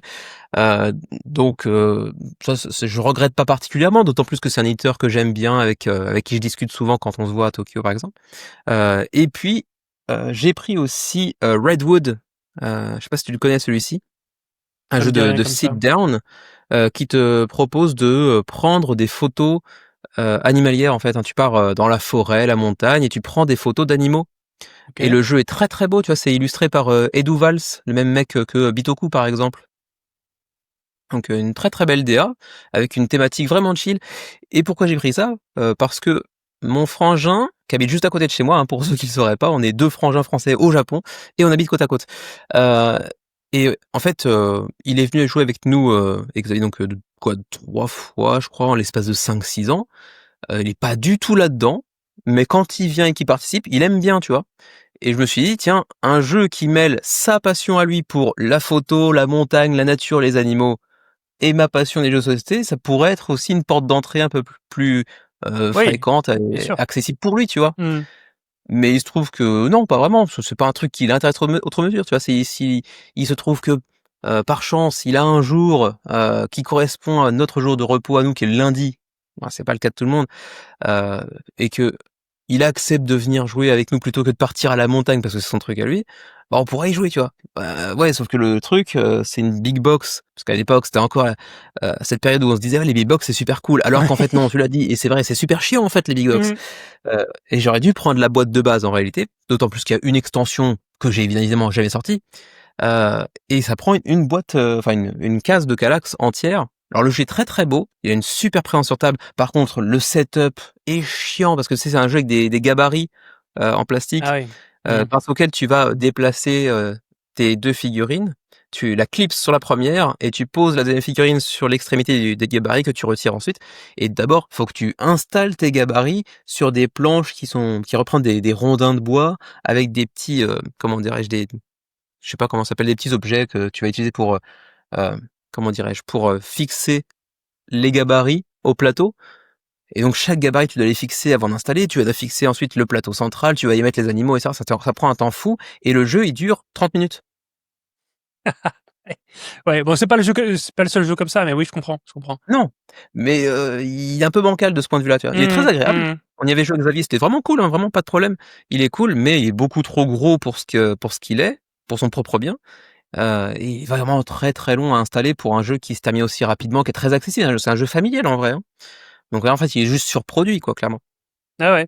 Oui, mais tu peux te Donc dire. Oui, j'ai 2-3 jeux comme ça que j'ai pris pour jouer spécifiquement avec des gens qui vont probablement pas y jouer avec moi, ou en tout cas pas avant un certain moment. Et pas fréquemment. Oui, mais tu es dans l'illusion de te dire, parce que souvent les jeux surproduits, ils ont une grosse identité, un gros thème, et tu te dis, mais voilà, il aime le pédalo, donc si c'est un jeu de pédalo, il va jouer au jeu de société, mais en fait non, ça marche pas comme ça. Ouais, et puis en plus, t'as le jeton en métal avec le pédalo avec la tête de canard, tout, c'est magnifique. Oui, c'est ça, tu dis, il peut pas résister en fait, il y a le pins. D'ailleurs, je l'ai, le pins Terrorscape. Mais alors ça fait partie, voilà, si on devait lister un petit peu les péchés de la ludothèque, moi, donc là, on en a 2 pour l'instant. On a le côté collectionneur, amateur de beaux objets, tu vois, qui sortent pas, ou nostalgique de beaux moments passés que tu revivras jamais, mais tu peux pas te débarrasser de la boîte. Puis à ce côté, j'ai acheté pour mon pote qui aime les omelettes, c'est un jeu d'omelettes, mais en fait, il aime toujours pas les jeux de société. Comment ça se fait? Est-ce que je l'ai de moins en moins ça, mais il y a aussi le péché de, je montre le petit pins là de Predator que j'ai reçu. Il y a aussi le côté au cas où. J'ai encore, malgré tout, des jeux au cas où, c'est-à-dire le party game, le truc un peu casual, tu vois, qui sort pas, c'est même pas forcément le jeu que t'aimes plus que ça. J'ai un Exploding Kittens, tu vois, qu'est-ce que je fais avec ça? J'en sais rien. Il est sorti, il est déjà sorti. Mais ça encombre aussi, alors plus des tiroirs que des étagères, parce que c'est souvent des petits jeux. Mais moi, dans mes péchés à moi, je sais pas si c'est ton cas aussi, je vais te demander à chaque fois, j'ai les jeux au cas où, qui sont pas mes jeux, pas des jeux pour moi, mais que j'ai au cas où, si quelqu'un veut jouer avec moi, tu vois. Ça fait triste comme ça. Non, mais c'est pas vraiment ça. C'est pour faire plaisir à tout le monde. J'aime bien faire plaisir à tout le monde. Si j'ai Tati Nicole qui veut jouer avec au milieu de plein d'experts, je vais prendre un jeu à son niveau à elle pour que tout le monde s'amuse, y compris elle, en fait. Ce qui n'arrive qu'une fois par an, même pas.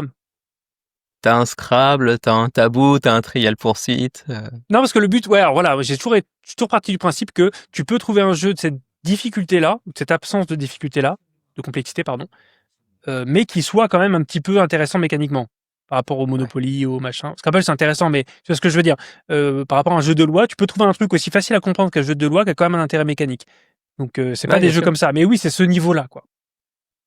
Alors, est-ce que toi aussi, t'as les jeux au cas où? Des jeux au cas où? Là, comme ça me dit rien, honnêtement.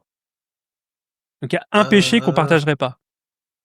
Non, je pense pas que j'ai vraiment des jeux au cas où. J'ai peut-être ce que tu pourrais apparenter à des jeux au cas où, c'est les pledges, tu sais, pay what you want, et du coup tu payes quasiment que dalle, c'est genre tu payes $5. Ah oui, puis t'as quand même pas mal de print and play.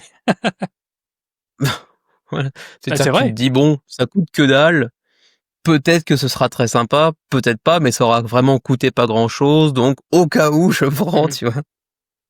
Parce que tu joues vraiment à tous ces print and play là Non, c'est pas des print and play hein, pour le coup, hein. Des print and mais play en réalité. Tu prends... oui. J'en ai pris que 2 dans ma vie des print and play, donc et c'était vraiment cool en plus. Non, mais je parlais parce qu'en fait, en disant ça, je regardais la boîte qui était sur la table à côté de moi et du coup, j'ai ce petit-là, donc Micro Hero. Ah, mais tu l'avais reçu la dernière fois ou c'est que j'ai zappé? Ouais, je Tu l'avais l'avais reçu la pas? dernière Tu fois, je l'avais déjà crois, ouais. reçu? Mais je Ah l'avais oui, pas si tu encore l'avais montré, essayé. si tu ouais.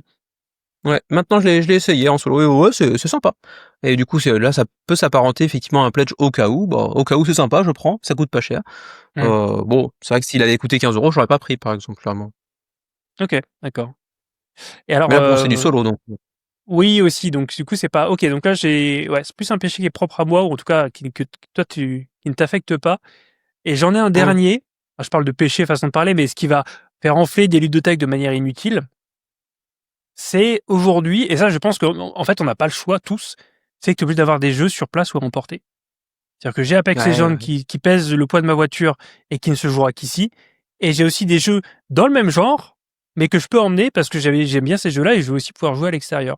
Et donc, je suis obligé parfois d'avoir des doublons, alors pas deux fois le même jeu, mais deux fois le même genre de jeu, parce que j'aurai le super bowling du jeu que je veux absolument garder et je veux les figurines en plomb massif.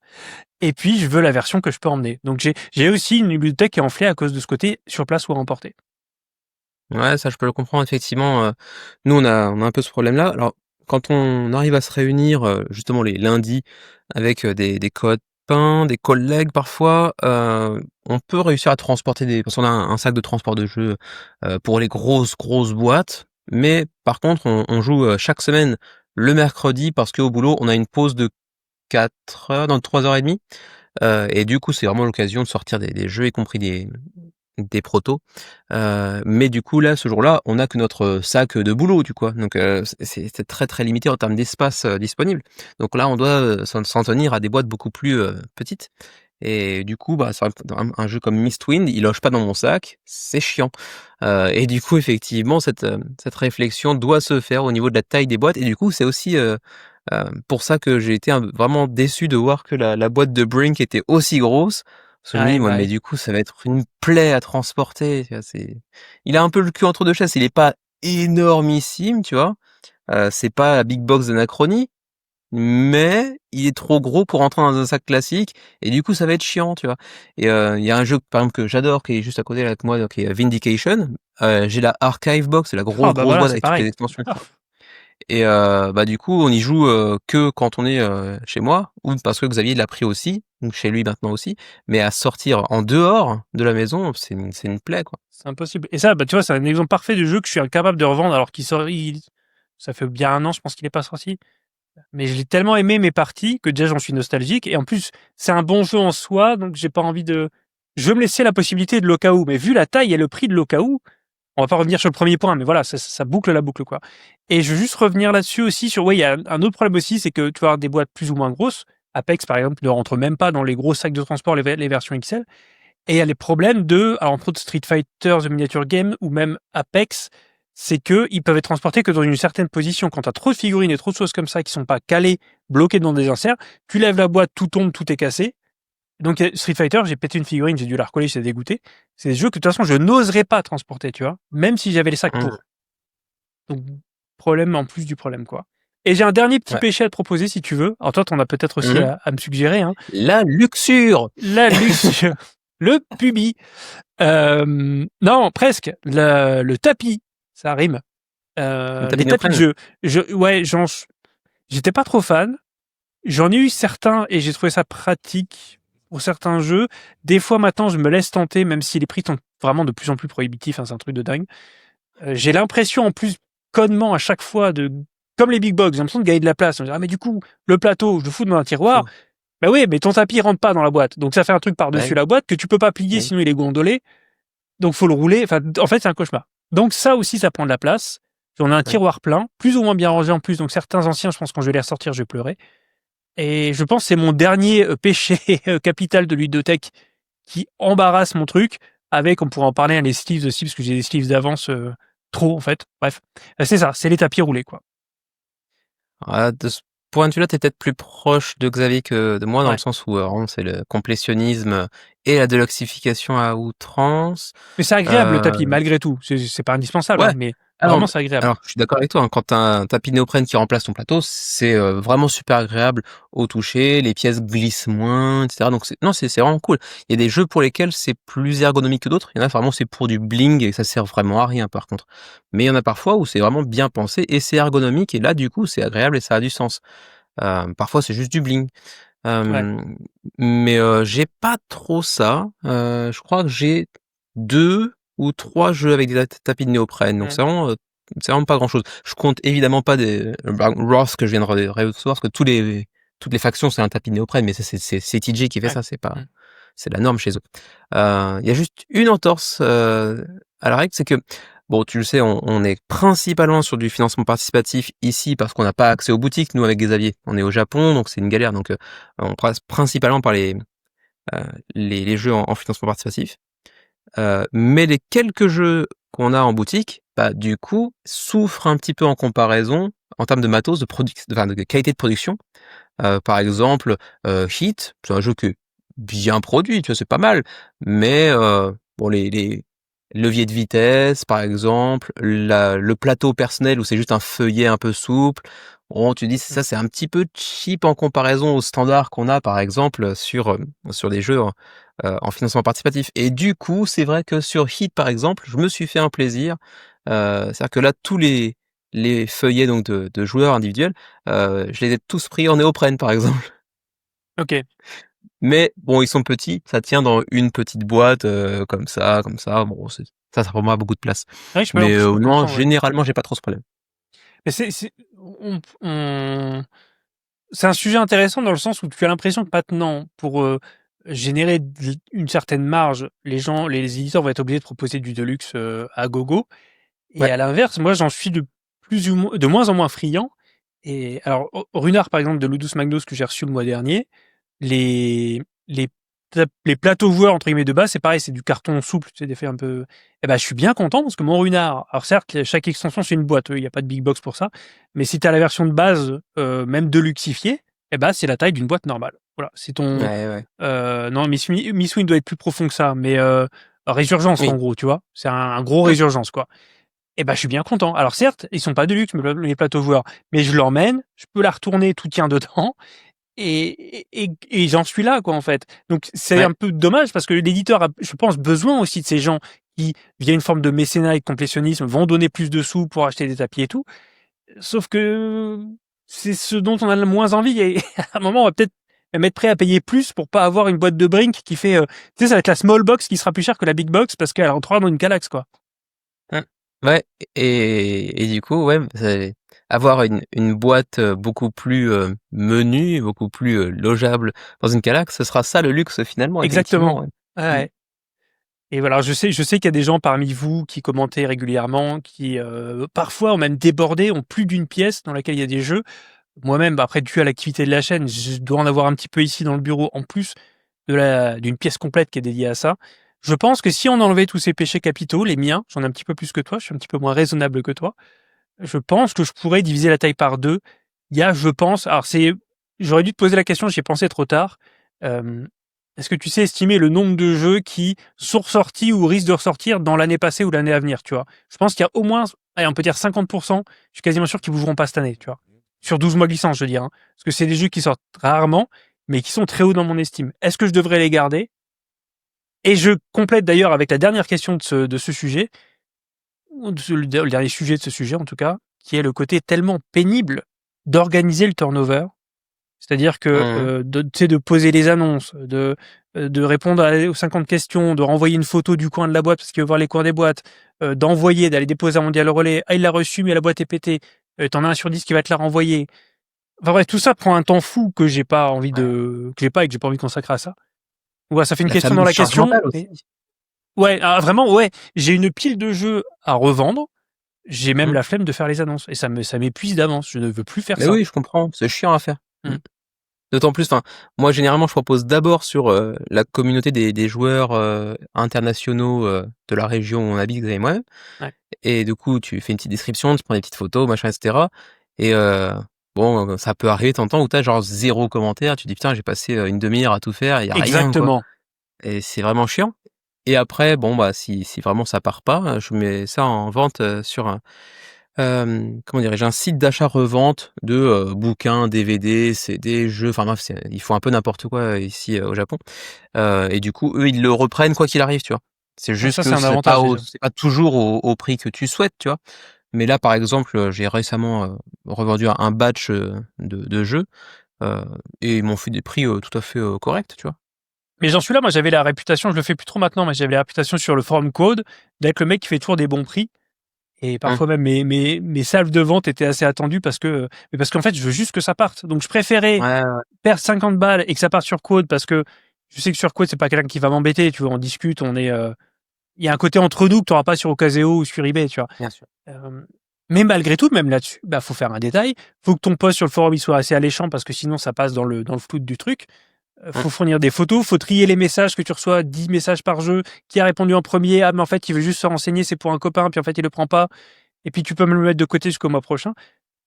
Et du coup je sais aussi que je pourrais faire de la place avec ça, mais j'ai plus la force de ça. Mais il va falloir que je le fasse, c'est pas possible, mais je pense c'est ce qui m'use le plus, tu vois, d'organiser ce turnover-là, alors que comme je te le disais, il y a au moins 50% de ma ludothèque qui bougera pas dans les 12 prochains mois, et là-dedans, il y en a certains qui devraient partir, je devrais pas les garder. Je sais pas pourquoi, si je sais pourquoi je les garde, mais c'est pas raisonnable. Alors, j'y ai pensé juste à l'instant, tu vois, spontanément. Aujourd'hui, il me semble qu'elle est passée, comment dire? À un statut de quasiment inconnue, alors qu'il y a quelques années, elle a été, assez, connue mondialement. Une Sheila? japonaise qui s'appelait, Marie Kondo. Ah oui, bah oui, je pense qu'elle est restée un peu dans la culture populaire parce qu'elle était très parodiée aussi. Ouais, voilà. Mais, on n'entend plus parler d'elle même ici au Japon, Ah parce qu'elle oui, est devenue. ouais. On peut dire Mais, qu'elle est rangée des. elle s'est rangée. Voilà, c'est ça. Et du coup, Merci. effectivement, tu Merci pourrais à te tous, dire: mettez un pouce. Oui, vas-y. «Abonnez-vous, mettez des dons pour plus d'humour». Alors qu'est-ce qu'elle Et a ouais, cette du bonne coup, Marie alors? bah non, mais tu sais, c'était son truc en traduction en français, je sais pas ce que ça donnait parce que j'imagine que c'était doublé, mais en anglais, elle disait, «Regardez les objets, que vous voulez pas acheter et demandez-vous, do they spark joy in you?» Tu vois? Est-ce Est-ce qu'ils qu'ils allument une éveillent de. étincelle de joie quand vous les regardez, quand vous les touchez, quand vous manipulez, tu vois? Mais c'est Et le je ne cas. parle pas de personne, hein. Non, mais c'est le cas pour Heu moi là, pour le coup. Et bah, ouais, ça s'applique finalement. C'est un peu con comme phrase, mais effectivement, tu peux te poser la question et si j'applique ça à ma ludothèque, effectivement, peut-être que je peux me séparer de, je sais pas, ouais, 30-40 jeux assez facilement en vrai. Ouais. Ah oui, il y a moyen d'écrémer et il y a aussi, il faut pas oublier qu'à un moment, peut-être qu'on peut terminer là-dessus, je sais pas, pour pas tourner en rond, en tout cas sur ce dernier point-là, il y a aussi des jeux qui sont invendables, je pense. Moi, j'ai des jeux qui sont invendables, c'est-à-dire des jeux qui soit ont très mauvaise réputation et que j'aurais pas dû acheter parce qu'ils sont pas terribles, soit des jeux qui ont été tellement produits que ça coûterait plus cher en frais de port que de payer les jeux, même des gros jeux, hein. T'as des gros Mmh. jeux qui se vendent 10 balles et je me dis, je préfère le garder en fait. Ça me fait trop mal au cœur Bah, ouais, tu vois ce que je veux dire? ouais. De presque de payer pour m'en débarrasser. Euh, et ça, c'est ennuyeux. Il y a ce côté-là aussi, c'est que j'ai acheté des trucs. Vas-y, vas-y. Bah, l'exemple typique de ça, pour moi, parce que je suis au Japon, c'est que j'avais backé à l'époque, It's a Wonderful World, la Mmh. boîte de jeux, en version française. Maintenant, je ne back plus qu'en anglais parce que c'est plus facile à vendre au Japon. En français, Bah tu ouais. peux vendre, mais ça coûte rien du coup. Parce qu'il y a pas de public, il y a pas de demande ici, tu vois, un produit français. Et je l'aime bien, hein, j'aime beaucoup ce jeu. C'est juste que bon, j'en ai fait le tour, je crois que j'ai fait une trentaine de parties, maintenant il Ouais, sort pas mal. plus. Bon, j'ai trouvé mieux, voilà. Et c'est une grosse boîte hein, en plus, Ouais. pour le coup. Donc ouais, j'aimerais bien me séparer, mais je sais que si j'essaie de le vendre en français, y compris sur le site que je mentionné tout à l'heure, comme c'est en français, ils vont me le proposer genre à 10 balles et ça me saoule du coup. Et il prend une place monstre, donc en fait, peut-être que je devrais y aller comme ça, mais bon. Ouais. Mmh. Et puis même en France, on a peut-être pas beaucoup plus de succès parce que la campagne a tellement marché et il s'en est tellement vendu en boutique après que je pense que le marché est saturé et t'en tirerais pas grand-chose. Même si c'est Ouais. le all-in Kickstarter qui est quand même généreux en contenu, Mmh. d'autant Très bien qu'ils ont fait. produit aussi. Et ouais, c'est ça. Après, ils ont fait Wonderful Kingdom qui est quand même plus contenu et qui est plus adapté à 2 joueurs, donc je pense aussi qu'il a un peu supplanté ce Wonderful World. Mmh. Mais ouais, voilà, je comprends et ça fait que tu sais, c'est un petit peu comme quand tu achètes un nouveau PC, même si tu fais attention à ce que ça t'installe dessus, etc. Avec Windows, c'est pas le cas des amateurs d'Apple ici, tu vas accumuler un peu une espèce de backlog de trucs un peu pourris et par essence, ton PC va se ralentir au fil des années, quoi que tu fasses. Et là, j'ai l'impression que c'est pareil avec ta collection de jeux. En fait, quoi qu'il se passe, tu finiras par traîner une brouette de trucs dont tu sais plus trop quoi foutre. Certains que tu gardes par affection, d'autres que tu aimerais même dont tu aimerais même te débarrasser, mais tu sais pas comment. Ouais. Et, Et pour répondre à et, ta et, question, vas-y. et notre hobby est jeune, donc je me dis, qu'est-ce que ce sera dans 10 ans? Est-ce qu'on aura une salle entière de merde qu'on veut pas acheter mais qu'on n'arrive pas à vendre? C'est un moment, ouais, je sais pas. C'est parce qu'on oui, on n'a pas de recul, finalement, on a peu de recul sur tout ça. Donc je sais pas ce que ça va devenir avec quelques années de plus, vu Bah, l'emballement quand de tout tu ça. vois la façon dont nous, et quand j'ai nous, c'est toi et moi, mais c'est aussi les gens qui aiment le financement participatif de manière générale pour les jeux de société, nous avons évolué en l'espace de 3, 4, 5 ans. Effectivement, on peut poser la question dans 2, 3, 4 ans, qu'est-ce qu'il en sera? Comment ça aura évolué encore? Dans quelle direction? Et ouais, c'est intéressant et un tout petit peu inquiétant en même temps, quelque part. Ouais. Mmh. Ouais. Et du coup, pour répondre à ta question de tout à l'heure, dans ma collection, à combien de jeux j'ai joué sur les 12 derniers mois? Bah, heureusement, moi, tu vois, j'ai BG Stats, donc je peux un peu checker. Vas-y. Alors, pour l'année de 2025, donc pour l'instant, c'est que 8 mois, parce qu'on vient d'entrer en septembre, donc sur les 8 premiers mois, et ben, j'ai joué à 41 de mes jeux. Donc moins de 50%. Ouais, moins de 50%, et d'autant plus que dans les 41, il y en a qui sont à moi sans être à moi. C'est-à-dire qu'en fait, je les ai pris au Tokyo Game Market pour le travail, tu sais, comme Ouais. l'agent de licence, Mmh. pour essayer de spotter les prochaines pépites japonaises, machin, etc. Donc je les ai, mais je les ai pas achetés pour moi, tu sais, je les ai achetés pour le boulot. Donc ouais, certainement plutôt de ordre de 30-35 peut-être, sur une centaine. Mmh. Et ouais. Et enfin, je pense que tu sais aussi, enfin, tu comme moi, t'as pas besoin d'une boule de cristal pour savoir ce qui sortira dans les prochains mois, ou en tout cas pour savoir ce qui est certain de ne pas sortir à 90% Ouais, de bien sûr. probabilité, tu vois. Mmh On mh, les mmh. a, nos jeux doudous, nos jeux nostalgie, nos jeux collection, voilà, toi comme moi, on les a. Souvent, c'est ceux qu'on met en avant d'ailleurs, c'est ceux qui prennent la poussière parce qu'ils ont devant, mais ils sortent pas, quoi. Ouais, tiens, bah, le meilleur exemple pour toi, c'est quoi le jeu que tu adores et qui est pas sorti depuis une éternité? Euh, pour t'en citer deux, trois, il y aurait donc Vindication, facile. Mmh. Il y aurait possiblement Ankh. Oh Et ouais. pour Mmh. remonter un petit peu plus loin, et ça me désole tellement, mais Reichbusters, qui est pas sorti. J'espère que la réédition que j'ai achetée, l'extension réédition par Ouais. Monolith va me permettre de le ressortir. Mais il y a aussi, là, pour le coup, j'ai une excuse, c'est qu'il est proprement transportable. C'est les vieux Mmh. jeux de l'époque où tu avais zéro insert, c'est tout jeté dans une boîte, et dans plusieurs boîtes d'ailleurs. Mais voilà, c'est peut-être les trois, il n'y a pas que ceux-là, hein, mais ceux-là, c'est vraiment les. Je saurais pas m'en débarrasser, mais ils ne sortent pas. Parce qu'il y en a un, moi, juste, il est derrière moi, en fait, hein, mais Tricarion. Scarface. Ah, Scarface. Ah, il est Tricarion, on l'a sorti Scarface. cette année. Il est insortable, Scarface. Je suis désolé, il est trop long, il est compliqué à transporter Il est et pas installer. plus long qu'Hégémonie. Ouais. Ah, mais Hégémonie, je l'ai vendu quasiment tout de suite, hein. J'ai compris que c'était trop long, justement. Hégémonie, je l'achèterai probablement jamais parce que il sort jamais. Mais non, ça Par sort contre, pas un jeu comme ça. je suis super content que Xavier l'ait parce que le peu de fois où on peut le sortir, c'est toujours une expérience incroyable. Il est génial. Oui, mais ça reste des jeux, c'est un autre débat, là on s'étale, hein, mais ça Ouais, reste des jeux où il faut quand même que les gens que tu invites à jouer aient une ça relative jouer, ouais. connaissance Mmh. / Bien expertise sûr, de ce jeu-là. Tu ne peux pas bien juste sûr. leur expliquer les règles et on y va, parce que Mmh. sinon tu les éclates et ça n'a aucun intérêt. Ouais, et ça peut se dire également de Scarface, mine de rien, ou Exactement. de jeux Et de beaucoup comme de jeux, en Root fait, hein. également. Même d'Eurogame. C'est pour ça que on dit un Eurogame, il faut plusieurs parties pour en tirer le meilleur. Mécaniquement, certes, mais même parce qu'il faut que ton pote, qui, 99% des cas, ne voudra pas lire les règles quand c'est pas son jeu, euh, Mmh. lui aussi, il se mette à niveau pour que ça devienne intéressant. Ouais, Ce et qui du explique, coup, excuse-moi, ce qui explique qu'on effectivement, revienne peut-être plus à du mid-range, comme on disait tout à l'heure avec le vin rouge. c'est ça. Tu vois, un jeu enjoyable tout de suite. Et Ouais, pas ouais. parce qu'on est feignant, parce qu'il y a trop de contraintes, de temps, de gens qui veulent pas apprendre les règles, de machin, de ceci, qui font que de toute façon, Et sinon les jeux ne sortent plus. je me souviens que la première fois que tu avais évoqué ça, le fait de commencer peut-être à apprécier plus les jeux initiés que véritablement experts, c'était pour, Crown of Ash. Ouais, possible. À l'époque où tu m'avais dit qu'effectivement c'est un jeu qui était facile à sortir, qui est pas trop long, pas trop complexe, mais finalement suffisamment, intéressant mécaniquement malgré tout, et sur le moment j'étais d'accord sans aller jusqu'à ce niveau-là, et maintenant ouais, je suis plutôt là-dedans, et je sais que vous avez pas encore lui, hein. Lui il veut des trucs vraiment, vraiment experts, et tu sais quand je lui dis: «Mais oui, mais ça va sortir une fois par an si Ouais. on a de la chance», mais ouais, enfin, de toute façon, les gens, s'en rendront compte, en regardant le top 50, sur 5 semaines. Abonnez-vous aux Ludovore, bien évidemment. Faites des dons Voilà, aussi, bien hein. évidemment. Heu, C'est que, du coup, moi, ça se retranscrit pas mal dans mon top où tu vois des gros jeux, mais également des tout petits jeux, des jeux médians, etc. Et Xavier, t'as 50 jeux experts. 50 mastodontes, ouais, c'est vrai. Ouais. C'est vrai. Et on se moquait de tes PNP, mais je pense que un juste milieu est possible. Ouais. Et même si j'en bague plus, j'aurais du mal à me débarrasser de la plupart de mes gros trucs comme ça. Et j'ai encore, tu sais que le Ludus Magnus a du retard en livraison, même s'il continue à produire et qu'il n'y a pas, en l'état, péri dans la demeure. J'ai 2-3 au moins pledges en retard chez Ludus Magnus.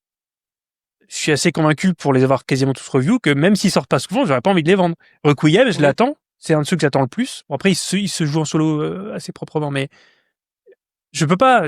Enfin, tu vois, j'ai un attachement à ces jeux-là, à leur univers, à ce qu'ils proposent. Et donc voilà. Donc même si j'en bague plus, j'aurais du mal à me débarrasser de ce que j'ai actuellement. Et n'hésitez pas. Alors voilà, on aurait dû le dire avant en commentaire. On serait curieux, parce que Kevin passe aussi de temps en temps, voir un peu comment c'est par chez vous et si vous êtes coupable de ces péchés-là ou même d'autres péchés d'ailleurs, si vous avez d'autres trucs d'autres péchés d'enflage de ludothèque. Je suis curieux de savoir ce qui chez vous fait le plus gonfler les armoires. Et j'en ai Ah, perdu. Oui, vas-y. on Ah, sait déjà que pour Anthony, c'est les concours. oui, bah oui, mais Anthony, il a cassé la matrice, il est dans le système, il y a un truc. Alors, je finis par un sondage. Où est-ce qu'il est? Ah ben, il est plus là. Ok. J'ai hésité en fait. J'étais en contact avec l'auteur de Crown of Ash, qui est super sympa, avec qui j'ai eu de bons rapports quand j'avais revu son jeu. Et en gros, j'ai hésité jusqu'au bout en me disant, écoute, ton jeu, je l'ai pris en français, mais si je veux le prendre en anglais, ça va ou pas? Il m'avait dit, ouais, tu me dis, je change. J'ai pas changé. Alors, j'ai pas encore examiné le livret et tout, pour voir s'il était plus ou moins bien traduit, parce que souvent, toi, t'as pas ce problème-là, tu t'en fous. Tu prends en VO pour d'autres raisons. Mais il y a aussi ce problème de traduction souvent moisi. Et ils ont choisi le traducteur, je sais même pas qui c'est, a choisi de traduire le titre. Et moi, je trouve, alors dites-moi ce que vous en pensez, et toi, Kevin et moi, t'es déjà au courant peut-être. Couronne de cendres, c'est pas ouf comme titre. Ouais. C'est même nul. Désolé, c'est moche. Enfin, je sais pas comment le dire. Ça donne. Ah, on joue à Couronne de cendres? Comment? Enfin, c'est pas vendeur. La sonorité est pas bonne, c'est trop long, c'est pas beau. Chronovache, ça marche en. Oui, ça fait chronovache, la vache qui chronomètre, mais. Enfin, c'est pas. Il y a eu Bitoku et il y a eu Arnaque, tu vois, je veux dire, on s'en remet de tout ça. Mais Couronne de cendres, je trouve vraiment que c'est pas beau. Et je l'ai pas dit à l'auteur, je voulais pas lui faire de la peine. Il m'a dit, ah, tu me dis si y a des trucs qui vont pas en VF. Attends, c'est fait. C'est tout. Mais Couronne de cendres, pour moi, c'est non, quoi. C'est dommage. Bon, c'est pas un jeu qui se vendra des millions d'exemplaires, mais. Je trouve pas ça vilain en termes de consonance, tu vois, mais en termes de titre de jeu, Ça ça évoque vend pas rien, direct. quoi. Ça évoque même pas ce qu'est le jeu, tu vois ce que je veux dire? Bah, ça fait ça fait partie de ces trucs où tu te dis souvent, même pour les chansons, tu vois, en anglais ça passe bien, en français, C'est ça. peut-être tu traduis des chansons des Beatles, tu fais: «Hein? C'est quoi ce truc?» Ouais, mais It's a Wonderful World. Bah, si Ouais. tu vends le jeu Un Monde Merveilleux, au Mmh. pire, les gens vont penser que c'est un truc Disney ou Alice au Pays des Merveilles, tu vois, mais. Ouais. Alors qu'en anglais, tu comprends le cynisme enfin, ça marche, quoi. Bah, il y a le roman qui va derrière aussi, enfin, Oui, non, mais, enfin, pour le commun des mortels, même sans c'est pas avoir le même type la de ref en brand particulier, new. tu vois. Donc, Couronne de Cendres, je trouve que ça fait pas rêver, ça fait pas épique, alors que le jeu est quand même plutôt épique. Ça évoque pas forcément la nécromancie non plus, ça évoque que dalle, en fait. Donc, voilà. Dites-moi ce que vous en pensez en commentaire. Mettez un pouce, donnez de l'argent à Kevin. Non, il n'en a pas besoin. Donnez de l'argent à Nix. Et puis voilà. Et puis on va aller se coucher. Qu'est-ce que t'en dis? Moi, en tout cas. Ouais, toi en tout cas. Et moi, je vais aller jouer à des jeux vidéo. Super! Non, j'ai 3 vidéos en retard. Donc, je vais peut-être bosser un peu. Et puis, si j'ai le temps, je déballerai Couronne de cendres. Merci, Kevin, d'être venu. Merci à toi. Malgré l'heure tardive. Merci à vous tous qui nous écoutez. Le podcast d'octobre, on le fera plus tard. Là, il y aura il y a assez peu de temps entre le podcast d'août et de septembre parce qu'on. Oui. D'ailleurs, je t'en reparlerai en off. Mais il se peut que dans les jours à venir, je t'envoie une invitation officielle pour un podcast chez nous. Ouais, bah, ça fait longtemps. Ah oui, c'est trop bien, j'aime bien. Vous regarderez au début de l'émission de Kevin et Xavier, où ils ont mis un truc, le très Saint-Nix, là je trouve ça vraiment génial. Donc ça m'a fait rire, En plus de flatter mon ego pour souffler. Donc Donc c'était cool. Ouais, non, ok, bah pas de souci, on voit ça en off. Merci à tous. Donc voilà, un gap un peu plus loin, puisque là on a fait un podcast fin août et un début septembre, donc là forcément il y aura un peu plus d'attente. Mais on reviendra en octobre avec certainement énormément de choses à dire, surtout du côté de Kevin qui suit de manière beaucoup plus proche, en tout cas de manière beaucoup plus exhaustive l'actualité. D'ici là, bonne rentrée pour ceux qui ne sont pas encore rentrés. Bon courage aux autres. Portez-vous bien et puis salut! À la prochaine!